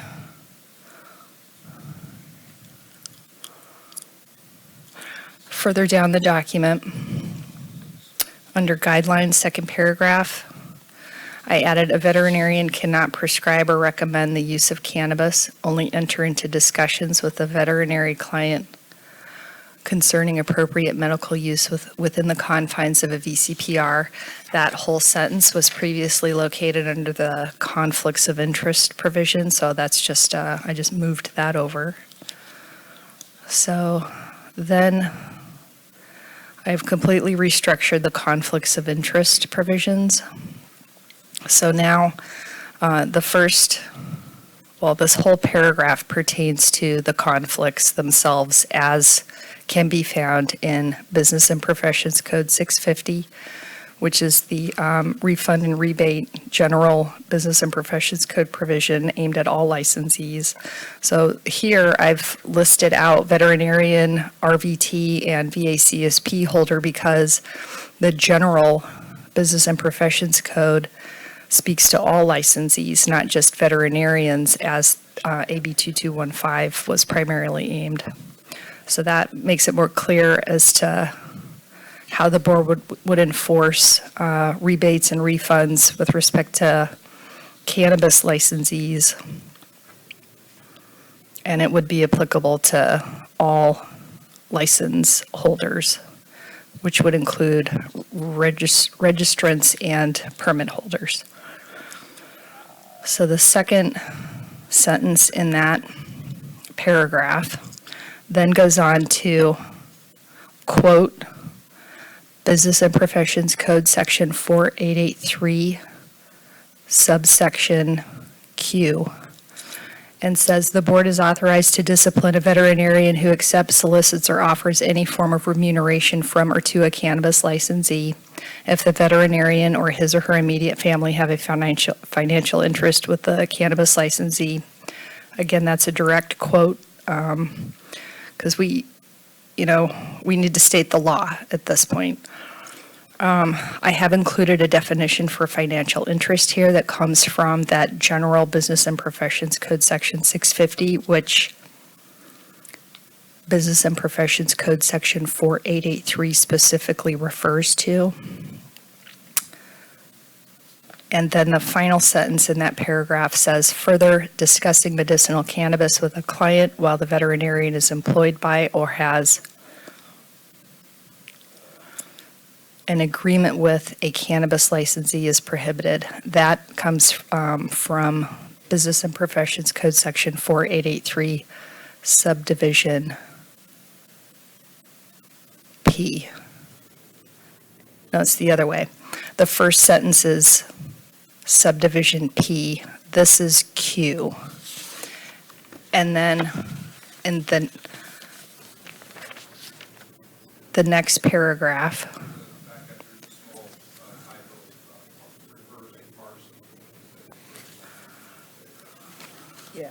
So it's been pointed out that we've got a typo.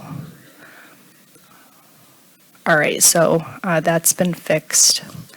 Then the next, thank you so much for that. Seriously, if anyone sees any other typos, this was on the fly, so let us know. The next paragraph tracks the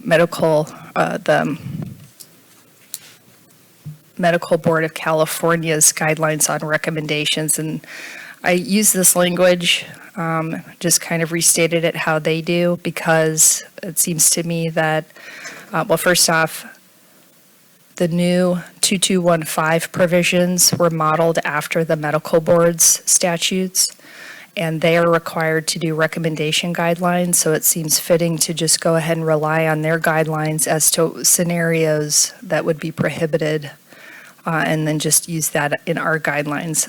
Again, if these guidelines prove unenforceable for some reason, we can always go back and change them. But for now, since this is the first version of it, I recommend keeping their language to test it out.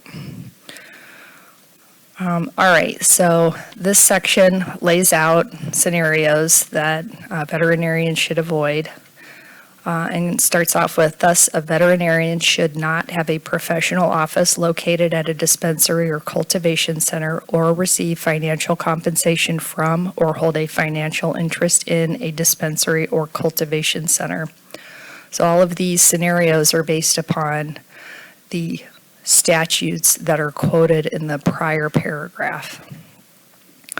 The second sentence says, nor should the veterinarian be a director, officer, member, principal, employee, or a retailer of a dispensary or cultivation center.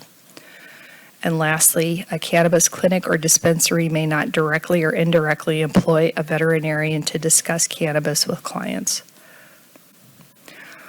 So next we've got an advertising provision, and this is Business and Professions Code Section 4883, Subdivision R. So this just entirely is based on that subdivision, but I've added veterinarian, RVT, or VACSP holder because the subdivision itself is not solely aimed at veterinarians, and Business and Professions Code Section 4883 applies to all licensees. So this new provision would state the board is authorized to discipline a veterinarian, RVT, or VACSP holder if he or she distributes any form of advertising for cannabis in California. As far as the industrial hemp provisions, I've mainly restructured that to remove the citations, to add those as endnotes. I've included in the second paragraph or discusses to include discussions of industrial hemp use, and also added a final sentence to try to provide more clarification for veterinarians. And the sentence goes, industrial hemp is not tested or regulated in the same manner as cannabis, so the veterinarian should use caution when prescribing, dispensing, furnishing, recommending, or discussing industrial hemp, and ensure the product to be used is industrial hemp and not cannabis. This is, I think, important language to remind the veterinarian that it's up to the veterinarian to determine what product they're talking about with the client, because the board is not testing these products itself. So while we have two different products that may do similar items, similar things, cannabis is still a Schedule I and industrial hemp is not. And the board staff is not going to be able to walk in to a veterinary facility and immediately identify what's industrial hemp and what's not. So this reminds the veterinarian that it's their job to make sure that what they're talking about is either industrial hemp and they follow those statutes, or it's cannabis and they follow the appropriate provisions for that. Hold on, please. Tara, are you finished? I am. I'll look that up. Okay. Let me start with committee comments about additions and edits. Dr. Sullivan. For Tara, if the product is CBD from a cannabis originating from a cannabis plant, can that be recommended or prescribed by a veterinarian? No, because, and, I am not an authority on cannabis, industrial hemp, or CBD products. That's where potentially, if we need to flesh this out, maybe we need to call in BCC for more discussion on this, but when I look at our definitions, abbreviations, and acronyms on page 4,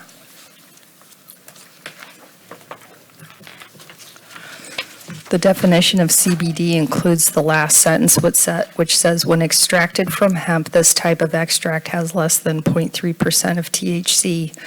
To me, this means that CBD comes from either cannabis or industrial hemp.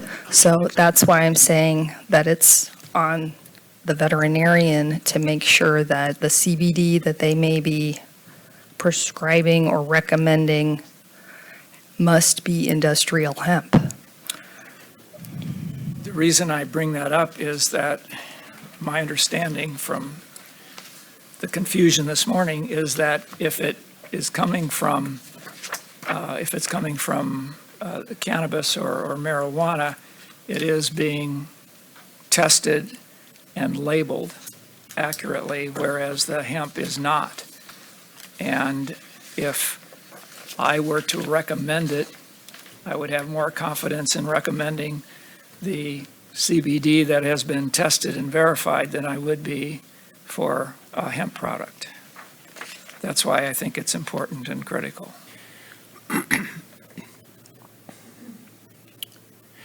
But as it stands now, excuse me, we can't recommend or prescribe the cannabis product. Maybe that changes tomorrow. How do we know, though? Well, that would be my next question. How would the Veterinary Medical Board be tasked with and expected to determine that? Tara just gave the example of an inspection. I don't think anybody, certainly not on the committee and probably not on the VMB, would be expected to be an authority in what the product is unless we have some standardization in the labeling, et cetera, right? So I'll come to public comment in just a moment. Let's discuss this first with the committee, and then we'll open it up to the public, just so you'll know where I'm going here. Regardless, I don't think it changes what we are tasked to do with AB 2215 at the moment. So let me just ask, before I open it up to the public, are there any additions, so things that we haven't seen this morning that we've just gone through that anybody has any questions or concerns about? Dr. Solomon. I would like to look at the wording on the background again. Let's see.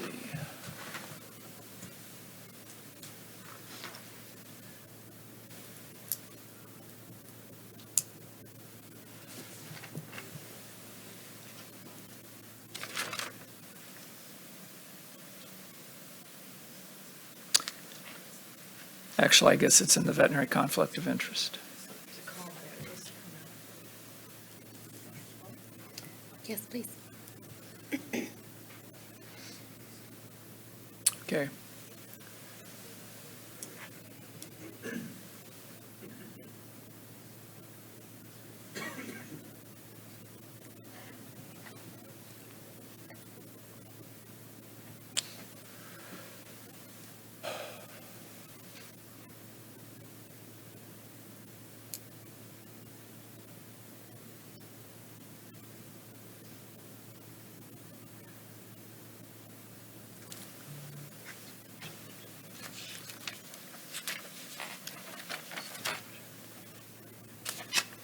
I still have a problem with the way that's worded, but if it comes straight from the bill, I guess we don't have any choice.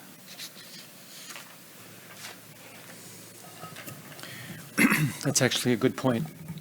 There's some things our hands are tied on, and we just have to work with what we have. Well, not necessarily. Well, we're not going to change the law. We're not going to change 2215 No. But we or could 650. This comes more from BPC 650.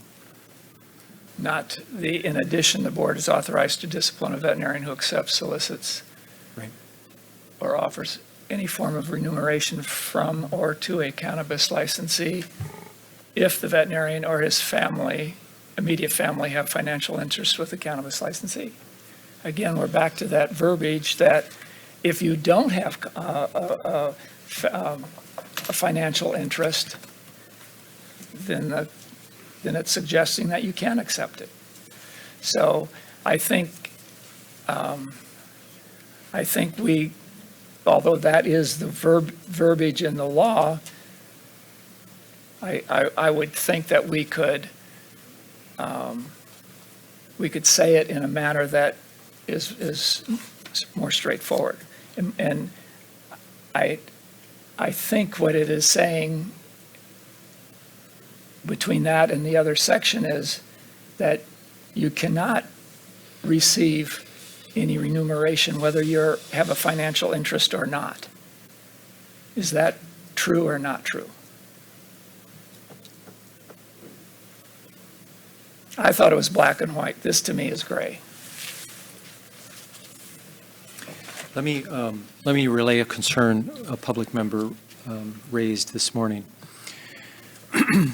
What if a continuing education forum was held and a veterinarian, however he or she got there, was described as an expert on cannabis and spoke, and even CE credit were offered? Would he be at risk, would they be at risk of receiving an honorarium? If it was paid for by a company that raises or produces it, I would say, according to this, yes. Okay, all right, good point. I think that's the right answer. Any other committee comments? Dr. Waterhouse? So Dick, you don't think the first sentence can allay your fears of, you don't think the first sentence covers what you're worried about in the second sentence? I think the first sentence is primarily aimed at referring patients, and when I read 4883 subdivision P, I see that it's not just limited to referral of patients. It's all.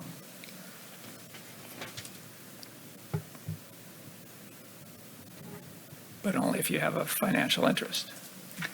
Right.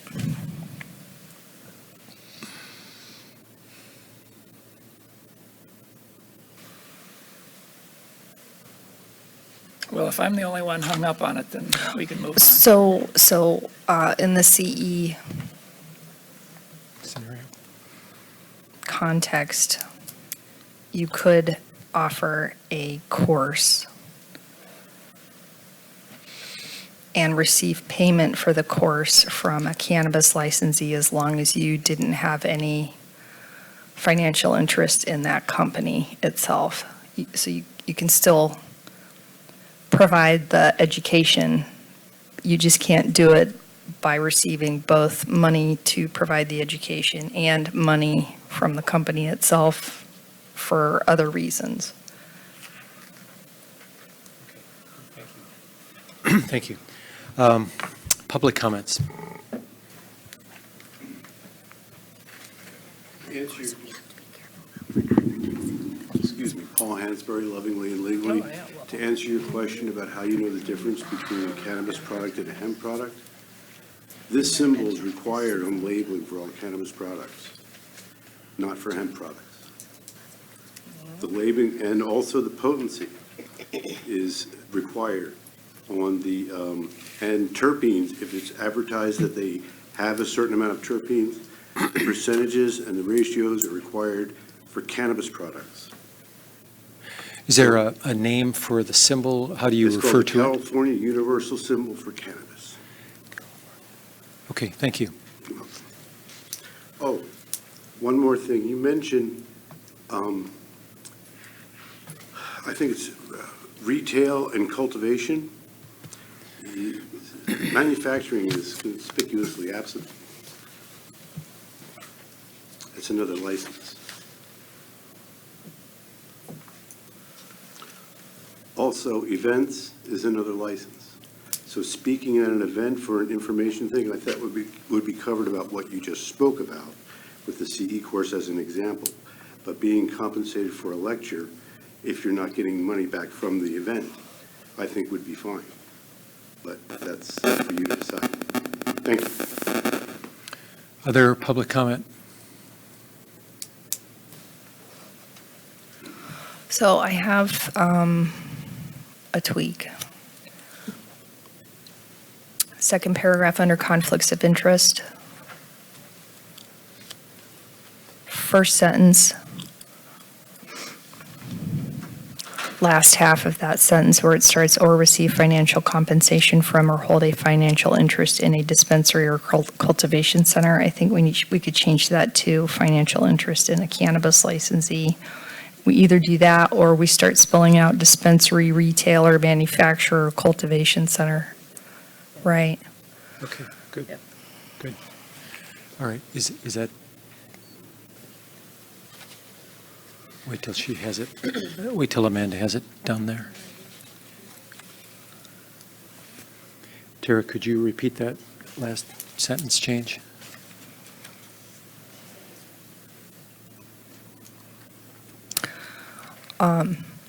No. Interest in a cannabis licensee, and strike the rest of the sentence.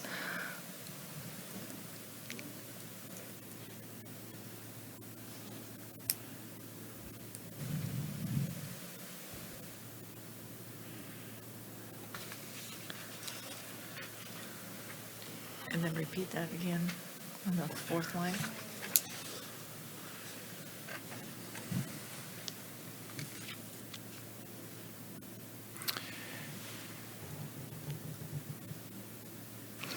Can we conceive of a situation where a cannabis manufacturer is employing a veterinarian to discuss cannabis with clients? Okay. So we need to change that last sentence then. That currently reads a cannabis clinic or dispensary. We'll need to change that to a cannabis licensee. So strike clinic or dispensary. And then Tara, in the sentence between those, you. Second sentence. Nor should the veterinarian be a director, officer, member, principal, employee, or retailer. Okay, so let's change that one to cannabis products. That's how it was. We'll just change it back and then strike a dispensary or cultivation center.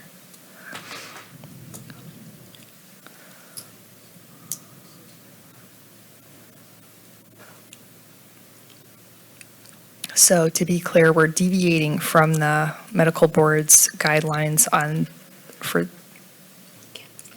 all of these changes because it's more encompassing of all of the various cannabis licensees that we otherwise are not specifically listing.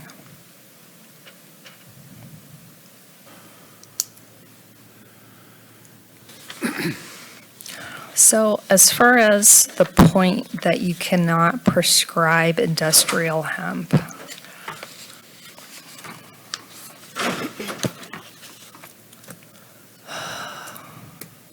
I know that our state statutes on industrial hemp, I mean, first off, it's not a Schedule I drug anymore. So where in the health and safety code would it limit what you can do with industrial hemp? I can't find it. I can't find where a veterinarian is prohibited from prescribing industrial hemp. So then when I think about the Food and Ag Code where the industrial hemp is otherwise regulated by the CDFA, it seems like it's primarily aimed at cultivation. And I know that edible products or capsules, things of that nature, are probably regulated by the FDA, potentially under as a food product. So please come educate us.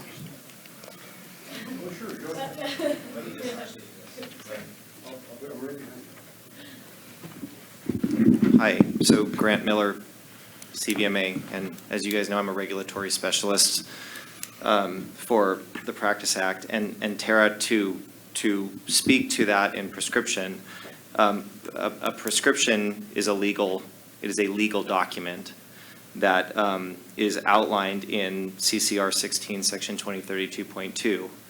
And it's similar to a check. So you take a check and you write out a check and you send that check to a bank. The bank cashes the check. A prescription is filled by a pharmacy, a licensed pharmacy. Licensed pharmacies, to my knowledge, do not carry cannabis or industrial hemp, except for maybe this Epidiolex product. They don't have those kinds of products. So for the purpose of a prescription, prescriptions can only be used for one purpose, and that's to be filled by a licensed pharmacist at a pharmacy. So it's not that you can't write a prescription, it's that there's nowhere that would fill the prescription, because a prescription can only be filled by a licensed pharmacy that doesn't carry cannabis or industrial hemp products. Does that make sense? Yes, it does. I was thinking about it in terms of, I read a pharmacy law statute that provided a definition for prescription, which was just a written order. Right. It wasn't necessarily more descriptive. And so when I was thinking about prescribing, potentially I could see a veterinarian creating a written order for a specific dosage of industrial hemp and then taking it to a retailer to say, this is what I need. So, yeah, I mean, I'm not contemplating that prescribing looks like taking it to the pharmacy, but I was thinking of it in terms of, yep. So, I mean, it's, you know, what do the members think about striking prescribing from the industrial hemp term? I think you could also say create a written order if you don't want to use the word prescribe. I personally have fought the battle of stopping people using the word prescribe when it comes to this, because like in doctors, they recommend. Why recommend? Because they recognize that they couldn't prescribe. That's where that came from. So you are correct in the essence of the word prescription. You are creating a written order, and we've been in that argument in other arenas, right, in a more fundamental sense. So you are technically correct in the sense of the word, but how it's perceived by the public, or by veterinarians in particular, is that it would be a prescription, and that's misleading. Confusing, I'd say.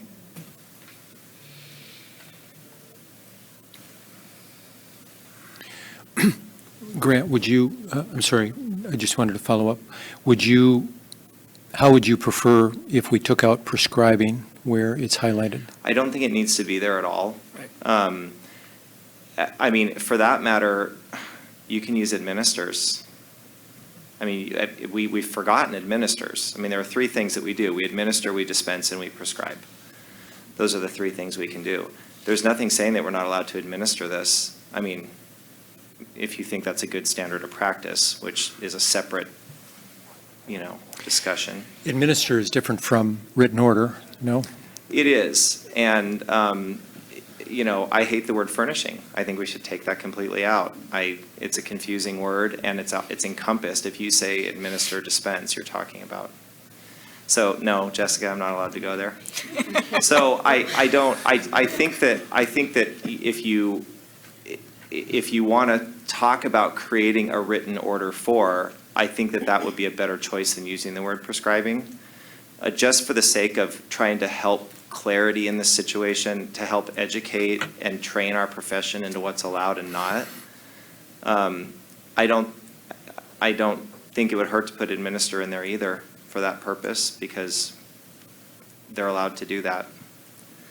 So at their own peril if they are using a product that isn't up to snuff. But yeah, I think there's nothing left to say there. Thank you. Paul?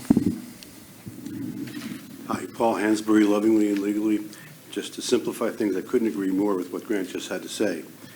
However, I would say that recommending, because you can recommend, and you should be able to administer as well. We have recommend in here. Correct, but take out prescribe. But to recommend would be to, because it's my understanding that as confusing as it is, and depending on who you talk to, the Farm Bill made hemp products an over-the-counter thing. It's not a prescription drug. Okay, thank you. I think based on those comments, it makes sense to remove prescribe. I must have missed something about furnish, but is there a more inclusive, is there more inclusive way to write this? Thus, if veterinarian provided a written order, or what's the difference between making a written order and recommend? Well, I think probably in this case, when I think of physicians and surgeons, when they recommend, they write it down. So this is really their version of a written order / prescription. The recommendation is the document that they take to their retailer, the patient takes to the retailer to obtain cannabis. Okay. So presumably, we could, for this first sentence, beginning with, thus, if a veterinarian, strike prescribes, insert administers, comma, dispenses, strike furnishes. She's starting on the bottom line. Thus, correct. First sentence.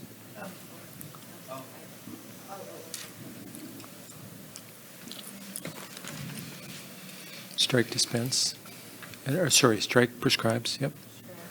Insert administers.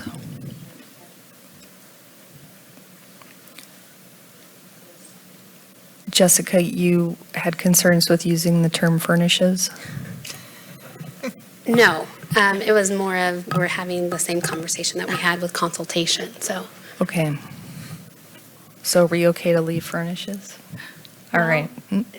Dispense has a very, a statutorily defined definition in section 4024, I believe, of the Business and Professions Code, but I'm not positive.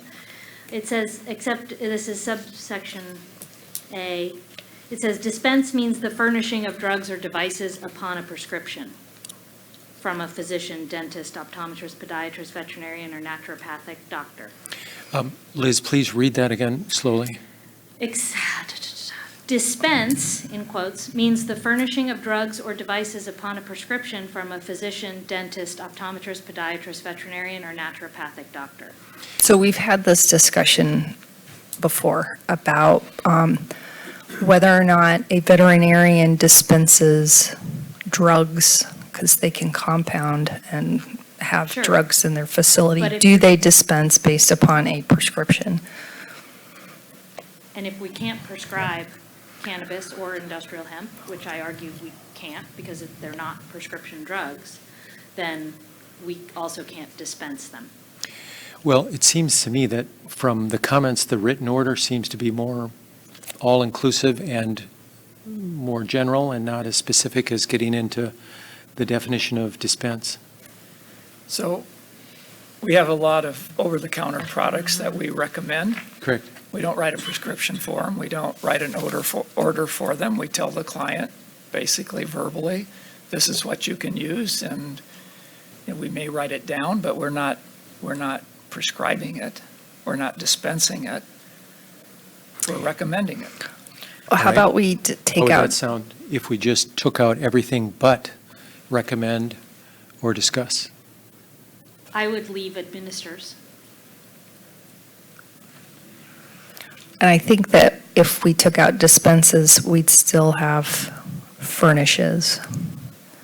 So that It's kind interesting of, because furnish is in the definition of dispense, so I don't know what furnish means in that in that context, but it's found in that definition, so I would probably recommend taking that out, only because those two words are tied in the statute, in the statutory definition. So we do have 3 separate definitions for dispense, furnish, and administer that we cite in the consultation document. Dispense under 4024 is the furnishing of drugs or devices upon a prescription from a veterinarian. Furnish to supply by any means, by sale or otherwise, and administer the direct application of a drug or device to the body of the patient or research subject by injection, inhalation, ingestion, or other means, and that's BPC 4016. So those are specifically defined and separate. So are you saying that we could keep furnish? We could have. I'm saying that there's 2 separate and distinct definitions of dispense and furnish. And we made a point to call that out in our consultation language. So I'd like to be consistent. Okay. I would think dispense based on the statutory definition, because it states that it's upon a prescription, and we've already decided we can't prescribe that, or not we, you guys can't prescribe, that dispense probably comes out, but furnishes and recommends and discusses, as well as administers, all stays in. Thank you, Liz. What do you think, committee? Well, dispense means more than prescribe, so I say it stays in. Okay. Furnish and recommend and discuss. What do we think?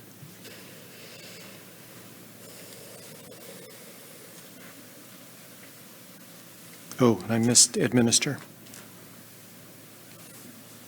Yes, administers, dispenses.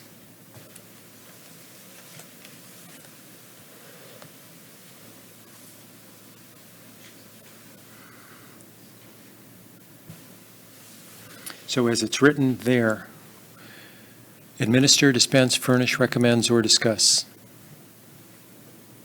Objections?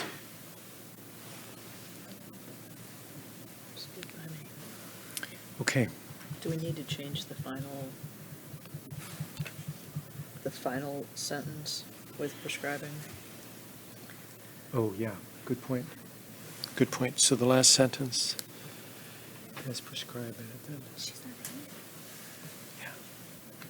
Just take prescribing out? Yeah. Okay, good. Add administering?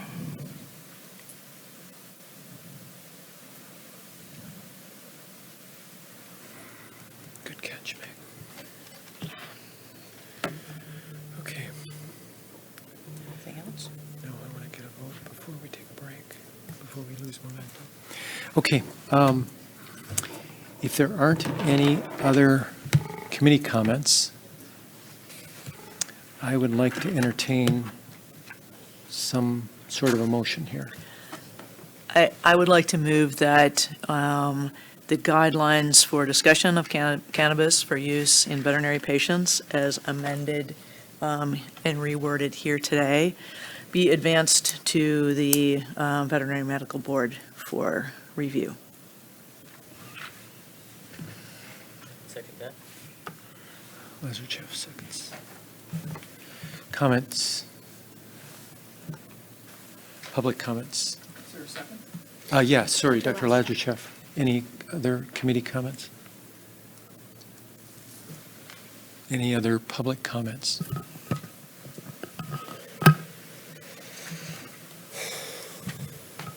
I would just like to give you guys my profound thanks for working so hard on this and so diligently on this. I know it's difficult, and I appreciate your work very much, so thank you. I think you've come up with a really nice set of guidelines. Thank you.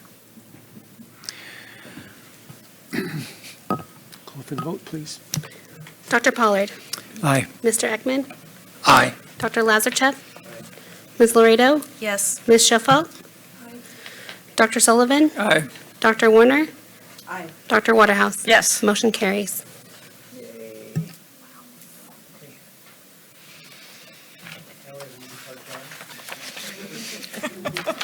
We're going to move on to agenda item number 6.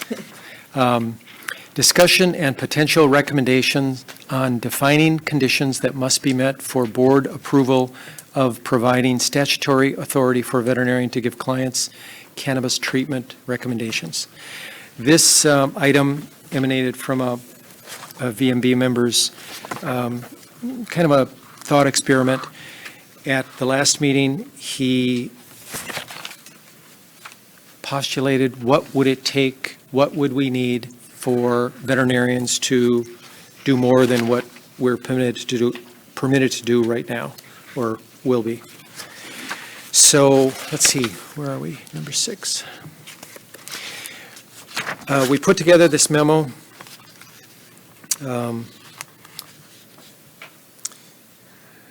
Pretty straightforward. If anybody on the committee has any questions about the text of the memo, let's bring those up now.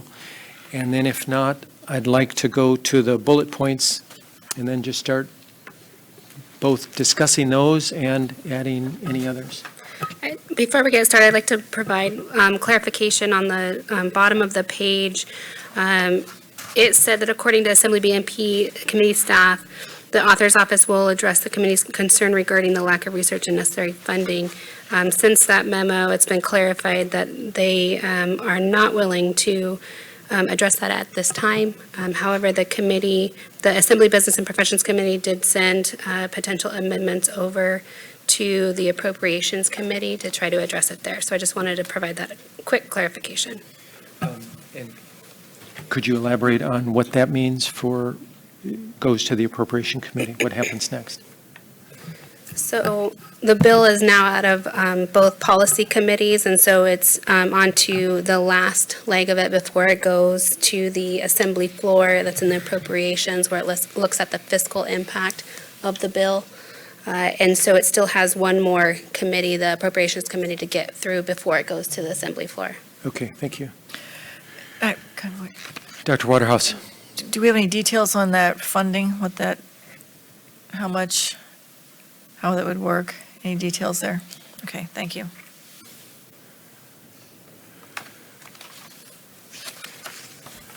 Okay. So we came up with a list. Until SB 627 passes and research is conducted, we are kind of winging it as licensees. So we put together this collection of items that, as a veterinarian, what would we want to know in order to make use of this product? I'll just go down the list and stop me to add or change, and then, yes, sir. Yeah, I guess I'm not understanding the list. Are we suggesting that all of this list has to be there before recommendation can happen? No, good question. No, my understanding of the of the task to the MDC was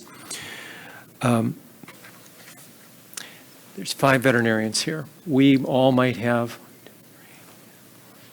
a different concern with using a certain product, in this case, cannabis. And it may depend on the circumstance in which you're using it. For example, Leah pointed out she works in radiation oncology, so has a lot of palliative care. Her level of concern for toxicity of a certain product or proven efficacy might not be at the same bar that somebody who is treating a much younger, in better health condition are. So no, I don't think it should be interpreted as all-inclusive or applicable in all situations, but it's kind of a flow of consciousness. Dr. Waterhouse. I think we should add FDA approval.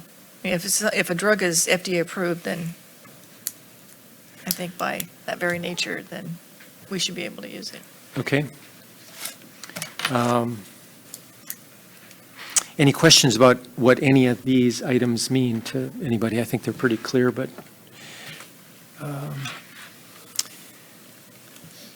tried not to use many abbreviations, but I think all of these are probably common knowledge among present company. I added FDA to the bottom, Cheryl. The previous last one, liability to licensee, is what Dr. Lazarchev had brought up earlier.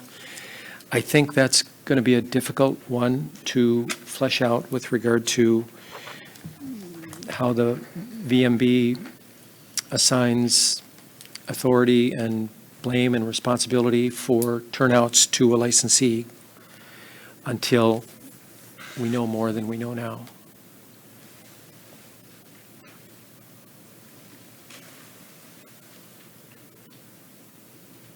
Dr. Sullivan.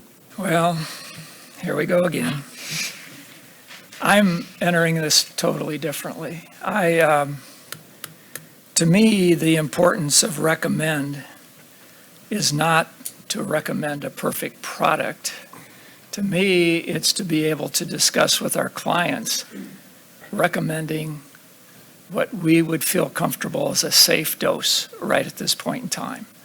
Because we have clients out there now who are using a product and do not even know the concept of milligrams per kilogram, let alone what an adequate dose is or an overdose. I think we need the vehicle to be able to tell clients, if you're going to use this product, this is a range that is a safe range that you can start with, and let's go from there. I think it's a recommending of, let's do some blood tests first to get a baseline, or if you're already using it, let's do some blood tests to see what those liver and kidney values are, because we don't know the long-term effects. And I think the study, and I'm not into research, so I don't know if the study is excellent, average, or terrible, but we do have the Cornell Study, which it was a double-blind, placebo-controlled cross study. When I looked at it and the results I saw from it looked pretty darn good. The essence was that at 2 milligrams per kilogram, they saw a significant difference. At 8 milligrams per kilogram, they did not see any additional improvement. So I think that's the kind of information that I see us being able to talk to our clients about in recommending. I think we also have other resources of specialists that are able to give us recommendations for certain conditions. And I think it's a lot more, from what I heard today, I think it's a lot more important that we're talking about cannabis products that at least have some testing and labeling requirements in California than hemp products, which I'm just scared to death to use because I don't know how they were extracted or how they're concentrated or whether it's even there. So I think that we do need regulation. We do need to be able to recommend, so we can start with recommending products that we know what's in them by the labeling because they are tested, and we can recommend safe doses to our clients, and we can develop a trust with our clients that we really need to follow up on these cases to as this study did, measure pain improvement, measure range of motion, measure atrophy of muscle, do metrics to see if it's working or not, and if it's not working, get them off of it. So that's where I'm coming from. And when I looked at this list, I thought, 20 years from now, we may not have the answers to this. So I don't think that we should be putting obstacles in front of us getting to a point of recommending. I think we should be encouraging veterinarians to get involved and recommend what is safe and how to follow up and how to treat these animals. So I hear you say we need to depend more on research, and you cited the Cornell. Well, I have copies of 6 scientific articles. Most of them are literature reviews. A lot of them have to do with laboratory animals, which requires a lot of interpretation. The one study that was the double-blind study, that is the this, I guess the standard was the Cornell study.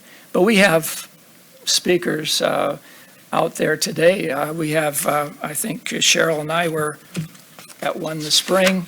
I think I've got some notes from it here, who is a specialist in Dr. Gaynor, who is at the Yosemite meeting, who is boarded in anesthesiology and boarded in pain management.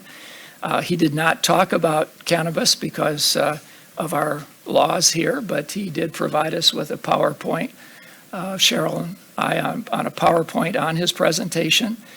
He uses it regularly, not as a main pain management, but as an alternative when you can't use NSAIDs or opioids. So, there are specialists out there that can give us more information, and I think if we have the legal okay of recommending, I think we can get a lot more information. Does he work in California? He is from Colorado. He was with the university, and now he's in private practice, exclusively pain management and anesthesiology. And he's double boarded. Dr. Waterhouse? Yes, he was a very good speaker. So I think Dr. Nunez was the one that suggested that we come back and work on this agenda item. And this, my understanding was this was what he was getting at, was what would it take for veterinarians, what specific things would we need to look at as far as deciding whether this is a medication that we would recommend to our clients. So I do think this list is good. And maybe I'm old school, but I don't think I don't want to practice I mean experiment on my patients as far as trying to figure out what doses, what indications are out there. I know my clients wouldn't really appreciate that. And so I would like the university, I would like somebody else to study this and figure out all these bullet points here. And so I'm looking for an FDA approval. I guess I read the part from the FDA, the remarks by Dr. Sharpless from the FDA public hearing that was in the other section. And reading this and going, okay, yeah, this is what we want, that and I hope all these things that are being talked about, I hope they're true. I hope this is a wonder drug. It'd be wonderful if that worked out. But if it is a medication, then it needs to go through the FDA approval. It needs to go through all the testing. So that's my approach. Dr. Sullivan? The problem with that is that it's a really unique situation. The drug is already out there, and I don't think FDA has ever had that problem before. It's already out there. It's already being used. How can we discuss it in a manner to make it more safe for our clients rather than them getting the information from the bud tender or whomever? That's what we have to facilitate with our recommendations. As far as making guidelines for this, when I was reading this was looking at and envisioning was that we take our existing guidelines and if and when recommend is passed, that we add some other items to it, that we're not making a whole nother list of guidelines, but we're adding to that. FDA is in a dilemma. They don't know how to handle it. They have a huge problem in a couple of areas, one of which is once a drug has been tested, it can no longer then become a food supplement or a food additive. And that's CBD. It's been tested. It's been looked at as a drug. So in order to get around that, they're going to have to make an exemption. And they've never made an exemption before. So they've got a whole lot on their table. But for the safety of our animals, I don't think we can wait and just hope that it all gets done in the next year or two. It's going to take longer than that. And we've got to be able to discuss and recommend what's safe for our patients with what information we have. Liz made the example in our discussion about analogies of aspirin, and I thought about aspirin. At 1.2, aspirin preceded the FDA, the DEA, right? And were it discovered and put on the market today, it would undoubtedly be a prescription item, just like ibuprofen was for at least a few years. And then it would likely, with use, go over the counter. And two things. One, to Dr. Waterhouse's, desire for it to be FDA. I think that would be all of our desires if we had the choice. But to Dr. Sullivan's comment about timing, I don't think FDA approval is going to happen anytime soon in anybody's dream, right? So we need, hopefully, to have some intermediary step. And the other thing I'd add about FDA, and I really did spend some time, learn some things about some of those presentations. I would be interested in knowing more details about what the FDA requires in any product that they approve. But, as you all might imagine, it is stepwise. It involves phases of studies, like a drug approval. It involves increasing numbers. And then at a certain point, it gets approved. And then it gets really tested. It goes out on the market. And then we find out Rimadyl kills a line of black Labradors, or ace-promazine causes seizures in certain boxers. And it's my impression of that event is it's just a scale of numbers. It takes a certain number of incidents for a problem to develop. And if we don't have research, bona fide double-blind studies, of which there are very few, and I don't think all 6 of those that you mentioned fall in that category. And I have a couple too, and I hesitate to bring them up because I don't feel this is a scientific body. I don't think we're qualified to be weighing in on the merits of Stephanie McGrath's study on epilepsy at Colorado, notwithstanding its merits, wherever you fall on believing the results. So I've shied away from making us take a vote, if you will, on, well, I believe this study's results. Because we all do that anyway. Every day we go to work, we do something in a way based on what we learned or what we read or the last 3 patients we had that made it, and we hope the 4th one does the same. Excuse me. So I don't expect we're going to come up with a list here to give to the VMB tomorrow or anytime soon about what needs to happen.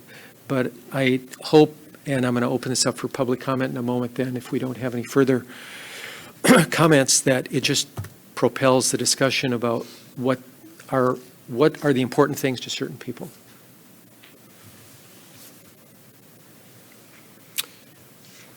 Public comment?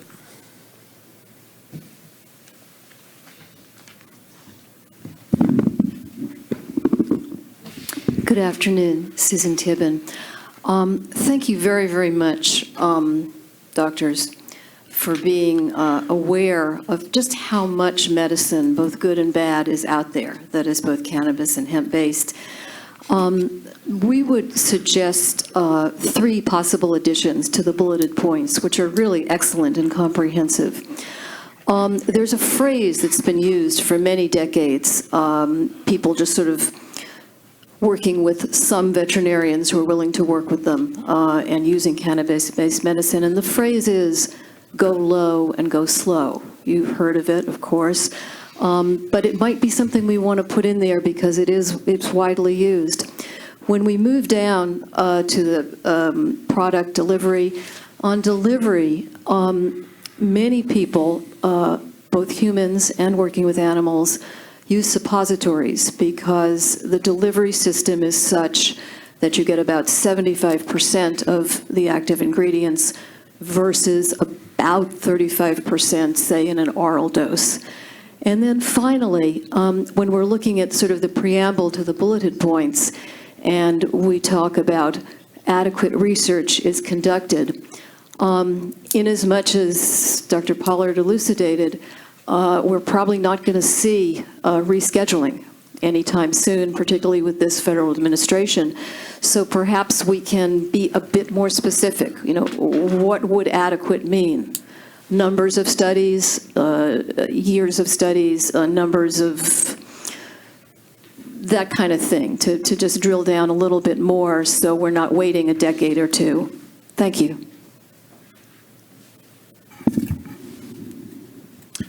Hi, thank you. Paul Hansberry, Lovingly and Legally. Every one of these bullet points should be, and probably is, included in most, if not all, continuing education veterinary medical cannabis courses. So they would be taught in that, and it would be, now, I know that I may have offended a few people in this room when we wrote the legislation and called it qualified veterinarian. It was never our intention to create a subclass of, we were just using the language from McCursa, which has a qualified patient and a primary caregiver, using that language because that's what we were amending. We were never intended to modify the Veterinary Medical Practice Act, and if anyone's took offense to that, I want to apologize publicly right now. Continuing education is not going unprecedented. There's a recently FDA-approved ProHeart 12 for heartworm. It was released quite a while ago as ProHeart 6 with a 6-month dose, and then it was re-released with the caveat that you need continuing education and certification and labeling requirements for it. Then it was released again. Now it's come out as a 12-month supplement. So the continuing education is not a, I would suggest, number one, through legislation, the medical board came up with these guidelines. They were legislated to do it through Senator McGuire's bill. They did this, and then after a couple of years, they amended it. This would be an excellent framework for the guidelines as general rules and principles on how to recommend, instead of drilling down into things like this. If you're drilling down into things like this for recommendations, that would be educating. And then these things, I would move over to the discussion points in the previous agenda item. Excuse me, Paul, the Yes. blue page that you had, is that the medical guidelines? It looks These are the familiar. guidelines for recommendation of cannabis for medical purposes. And they go through all the different pages and have a little line diagram at the end that shows you the sequence of events. Very well put together. It was amended in April of 2018. As far as that, we have the pro-life. Let's see, what was my next thing here? Sharing statistical information for research. This is something that I think that is really important without violating the patient-client. Trust me, the veterinary client-patient relationship is paramount to veterinary medicine. I understand that, and I totally respect that. Nothing should chip away at that, ever. However, sharing statistical information with not only other researchers, but manufacturers, once this is allowed, once the animals are defined with Malcursa as a patient, then, number one, it's dictated in Malcursa that research can only be done by the UC system. No private, yet, until it's legislated otherwise, no private individual or organization can conduct research on the cannabis that's legitimate. So it has to do within the UC system.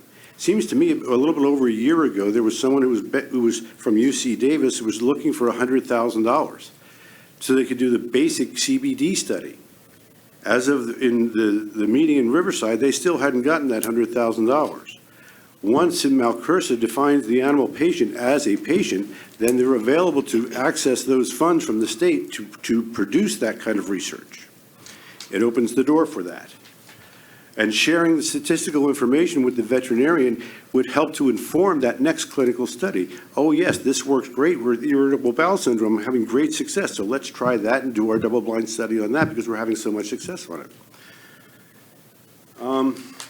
Also, client is a term used by the Veterinary Medical Practice Act. Caregiver is something that's used in Mount Cursa. You're either a patient, a qualified patient, or a primary caregiver. So giving someone that status, a client, the status of a caregiver, would allow them to use the recommendation to enter into a medical cannabis dispensary. I'm just going to interrupt and interject that caregiver sounds a lot like guardian to me, and I don't think we're going to go there. But caregivers what we're amending is Mount Cursa, not the Veterinary Practice Act. And in Mount Cursa, you are either a patient or a primary caregiver. They're the only people that can have the recommendation to enter into a medical retail outlet. That's why that term is there.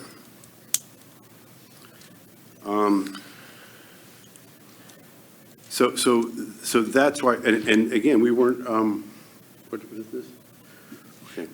So I would say that these bullet points here, I would suggest that they be moved to the discussion section, agenda item, and that perhaps using this as a framework would be more overarching and simpler, and then include asking for the continuing education so that people know what they're talking about. The endocannabinoid system is a relatively new, in fact, it's brand new discovery. Many of the veterinarians that are practicing today got their degrees before this endocannabinoid system was ever discovered. It's been postulated by the scientific community that this is responsible for homeostasis. These receptors are found all over the body, which is why it shows such promise for so many different ailments. So this would be a simplified version of what we would use as a guidelines, as opposed to drilling down into this, which would be more like the things that they could discuss. Excuse me just a moment.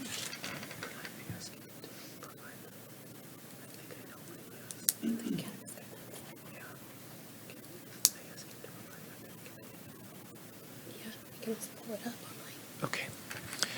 Okay, go ahead, I'm sorry. I think that's about it. Okay. But thank you very much for your time. Thank you. I appreciate it. Any other public comments?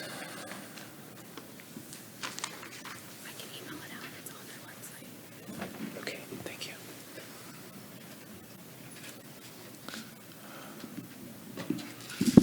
Good afternoon, Max Miguelos on behalf of Vet CBD. I'd like to focus my comments on the paragraph above the bullet points. If we can scroll down or scroll up for just a moment. Right there. So the language saying until SB 627 passes and research is conducted, and it may be too early to discuss specific conditions that must be met. And then as saying once adequate research is conducted, we may want to consider the following topics. So I guess, the point I would make here is that, as discussed, this cannabis is currently being consumed, currently being used, for with animals. There's a concern, and there's a timeline that it would take too long to wait for FDA approval. We certainly do support there being additional research on this topic. I just would hesitate in seeing that paragraph in a desire to gate the recommendation or gate these guidelines behind additional research and the time that would take, because these are more urgent discussions that are happening with veterinarians and with their clients and with the caregivers and such. So instead of, for example, how once adequate research is conducted would ask for, however, while research is ongoing or something along those lines, just to indicate that it's an ongoing and iterative process rather than going and gating, making this decision or having this conversation behind future research. Okay, thank you. I would like to, sure. No, you should come first because I was going to propose a break. I just I wanted to clarify, this is Liz Houston, Veterinary Cannabis Academy. SB 627, we're still talking about cannabis, not industrial hemp. Most of the ongoing research and the completed research, like the Cornell study, were actually done on industrial hemp products. And most of the veterinary research is being done on using industrial hemp products. I don't know how that comes to bear on these particular guidelines or recommendations, but it's something for us to bear in mind when we're talking about it. There's very little ongoing research using cannabis in veterinary species. There is a lot of ongoing research using industrial hemp in veterinary species. Okay, thank you. Why don't we take a 15-minute break and reconvene at 2:45, please.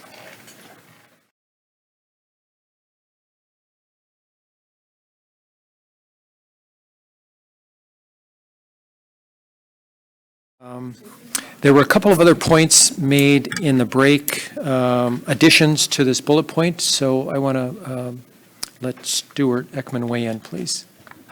I have two suggestions for bullet points, and I am aware that the wording says may want to consider. One that I would add is the differences between the veterinary and the human products. And what I have in mind is that while veterinarians may know and not recommend human products, if they don't convey this to their clients, the client may end up choosing a product that meets much of the criteria but is inedible with chocolate or xylitol in it. So that's why I would suggest bringing it up so that it's a talk point between veterinarian and client. The other point that I would add to earlier discussions with Dr. Sullivan is a bullet point on what the specific products have been tested for, including trace components and methods of extraction. And what I have in mind here is comparing and contrasting so that when you're discussing cannabis, you also frame it in the context of the differences of the testing with cannabis compared to industrial hemp.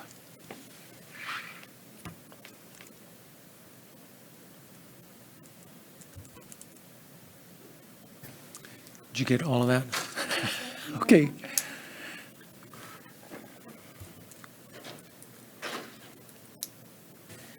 Yes. Okay, excellent. Dr. Sullivan. One thing I've kind of read over the last couple of weeks in a number of areas, but I don't believe it's on here, is and I don't know exactly how to word it other than that people often are going to a hemp or cannabis product in lieu of proven medical products. And at their detriment, especially cancer patients are doing this, and on the human side. So I think somehow we need to get that as a point as to what we need to discuss with our clients. Yeah, on that note, I remember Dr. Nunez at the, mixing up whether it was the MDC or the VMB meeting last April. I think it was the MDC meeting. He proposed the topic that you just mentioned, and I think it gets to indications. He said, for example, there is the patient with seizures, and in lieu of taking phenobarbital, potassium bromide, standard anticonvulsants, CBD is jumped to first, or hemp is jumped to first. And so I don't think I had anything on here, correct me if I'm wrong, about indications. Yeah, indications for use, right? Oh, at the top, first bullet point, excuse me. Well, so we have to tie that into what we're using it for somebody to say, well, I'm going to use cannabis before I use some other more mainstream or proven product. Other comments?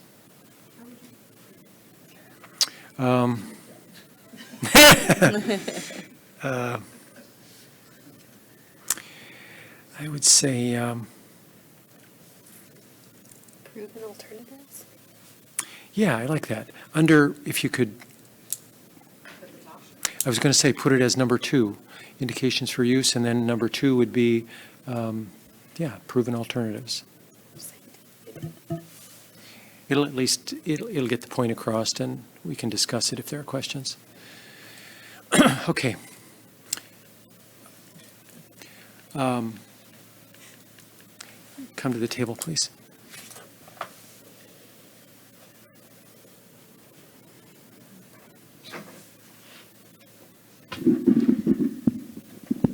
Susan Tibbin, 2 quick things. Little typo, I think we want tested rather than tests on the bottom there. And additionally, maybe a way to make the suggestion that you just made even more robust is to take a page from really forward-thinking allopathic physicians, particularly oncologists, who are using cannabis in an adjuvant way. An example would be, years ago, Marinol was used to control nausea, but because it was an isolate, not a whole plant, so to speak, it was largely ineffective. But many oncologists are now combining a cannabis-based, for instance, a tincture or suppository, with a traditional chemotherapy agent. And so maybe we may want to use that word adjuvant, explaining how they can work together, an alternative type of medicine, cannabis-based, with a traditional allopathic. Thank you.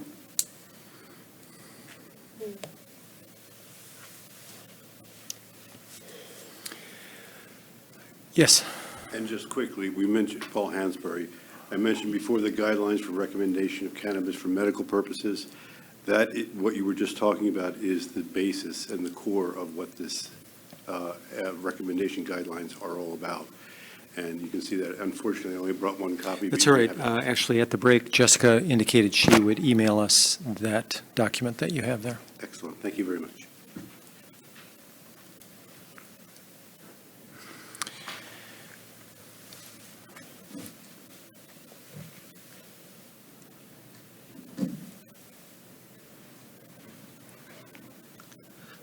Hello, Max McClellan on behalf of Vet CBD once again. I did not see amendments to any of the research language, so I was wondering if that was considered and rejected, or if that was still something that would be considered changing in terms of the way right now it gates making these guidelines behind there being additional research compared to the more urgent need if 627 should pass. Thank you. What we intend is for this to be printed up, and we'll present it to the VMB tomorrow and have a discussion or decision about what to do next regarding anything the subcommittee would be tasked with to do next on this topic. So with that, I'd like to move on to next agenda. Item number 7 is discussion of duplicative, overlapping, or outdated regulations. Dr. Sullivan, you came on the team just in the nick of time. Not anything to really formally report. It's really pretty straightforward. I think there's like 100 pages to the core regulations. I'm sure there's other regulations we're going to need to look at also. I think I'm a third through it, just going over and looking at what the task is going to be. I think the first thing I'm going to do is take the information that staff has already provided as kind of an outline. Well, actually, the first thing I'm doing is going through and reading it and seeing if there's anything obvious. Like the very first thing that came to a point was the fact that the address is still on Evergreen rather than here. So things like that. And the second thing I want to do is to check when it's referring to other, forms or other parts of the code to make sure those are accurate. And the third thing is look at those regulations that are dated and see if they're still current. But the first two things I've noticed right away is, one, we have a lot of regulations that are in the process of going through OAL, so they're very, very current. And we also have a lot of regulations that have gone through OAL and have been updated in the last 5-6 years. So it doesn't seem like an overwhelming task.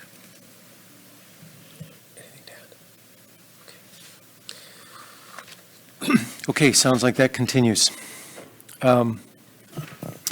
Agenda item number, excuse me, any public comment? Outdated regulations? Okay. Agenda item number 8, update from Complaint Process Audit Subcommittee. I am going to ask Enforcement Manager Rob Stephanopoulos to come up and give the committee a update on not just the subcommittee, but some changes that the board is in the process of implementing regarding one of the key features of our subcommittee work was the expert witness reporting. Okay, so the last time the subcommittee met was to go over some of the finalized cases in December, and we've changed our tactics slightly just to go over the expert review program, the expert witness program just as a whole. So basically, we're just trying to do or accomplish the intention of the subcommittee with ensuring consistency among the expert reviews. We're looking at the guidelines, and we've had some back and forth. I want to thank Dr. Parley and Dr. Lazarchef for their, they put in a lot of work on helping out with these guidelines and improving the process, which we plan on implementing shortly. We also involved our new DAG liaison, Karen Denver, and we've had her input regarding these guidelines, and we're hoping that they're going to be a pretty big improvement when it comes to the expert reports that we start to get. They're very much in line, and I guess I'll use that term loosely, with the Medical Board of California's guidelines, which I think are pretty tried and tested. And I know there is also an expert witness training session that's coming up there's 4 of them between August and November that we're going to send our expert witness list, the people on our expert witness list to. And I think that's really what we're working on right now, and we'll hopefully have it done reasonably soon. Questions from committee? Input from the public? Thank you, sir. Okay. Agenda item number 9, future agenda items, committee priorities, meeting dates. We have 3 items.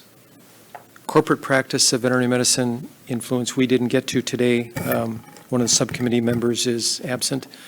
That will be on the October agenda, certainly. Cannabis guidelines, potentially. Tell me more. Yeah, because by the time that this was posted, we didn't know if we were going to get through the cannabis guidelines today, but since we have, we can remove that. Okay, sounds good. Regulation review, as just discussed, will continue. We may well pick up something or some things new tomorrow. And with that, how does this date calendar look? Dr. Leah caught a typo at the last meeting. So our next one is October 8th. Everybody check their devices and make sure these are at least on Tuesdays.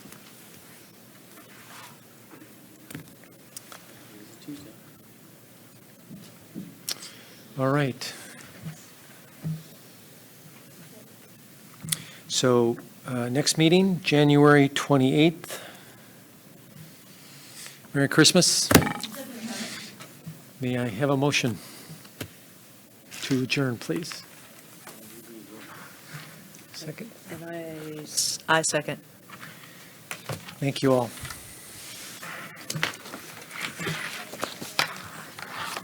For some reason, I had it as the 15th.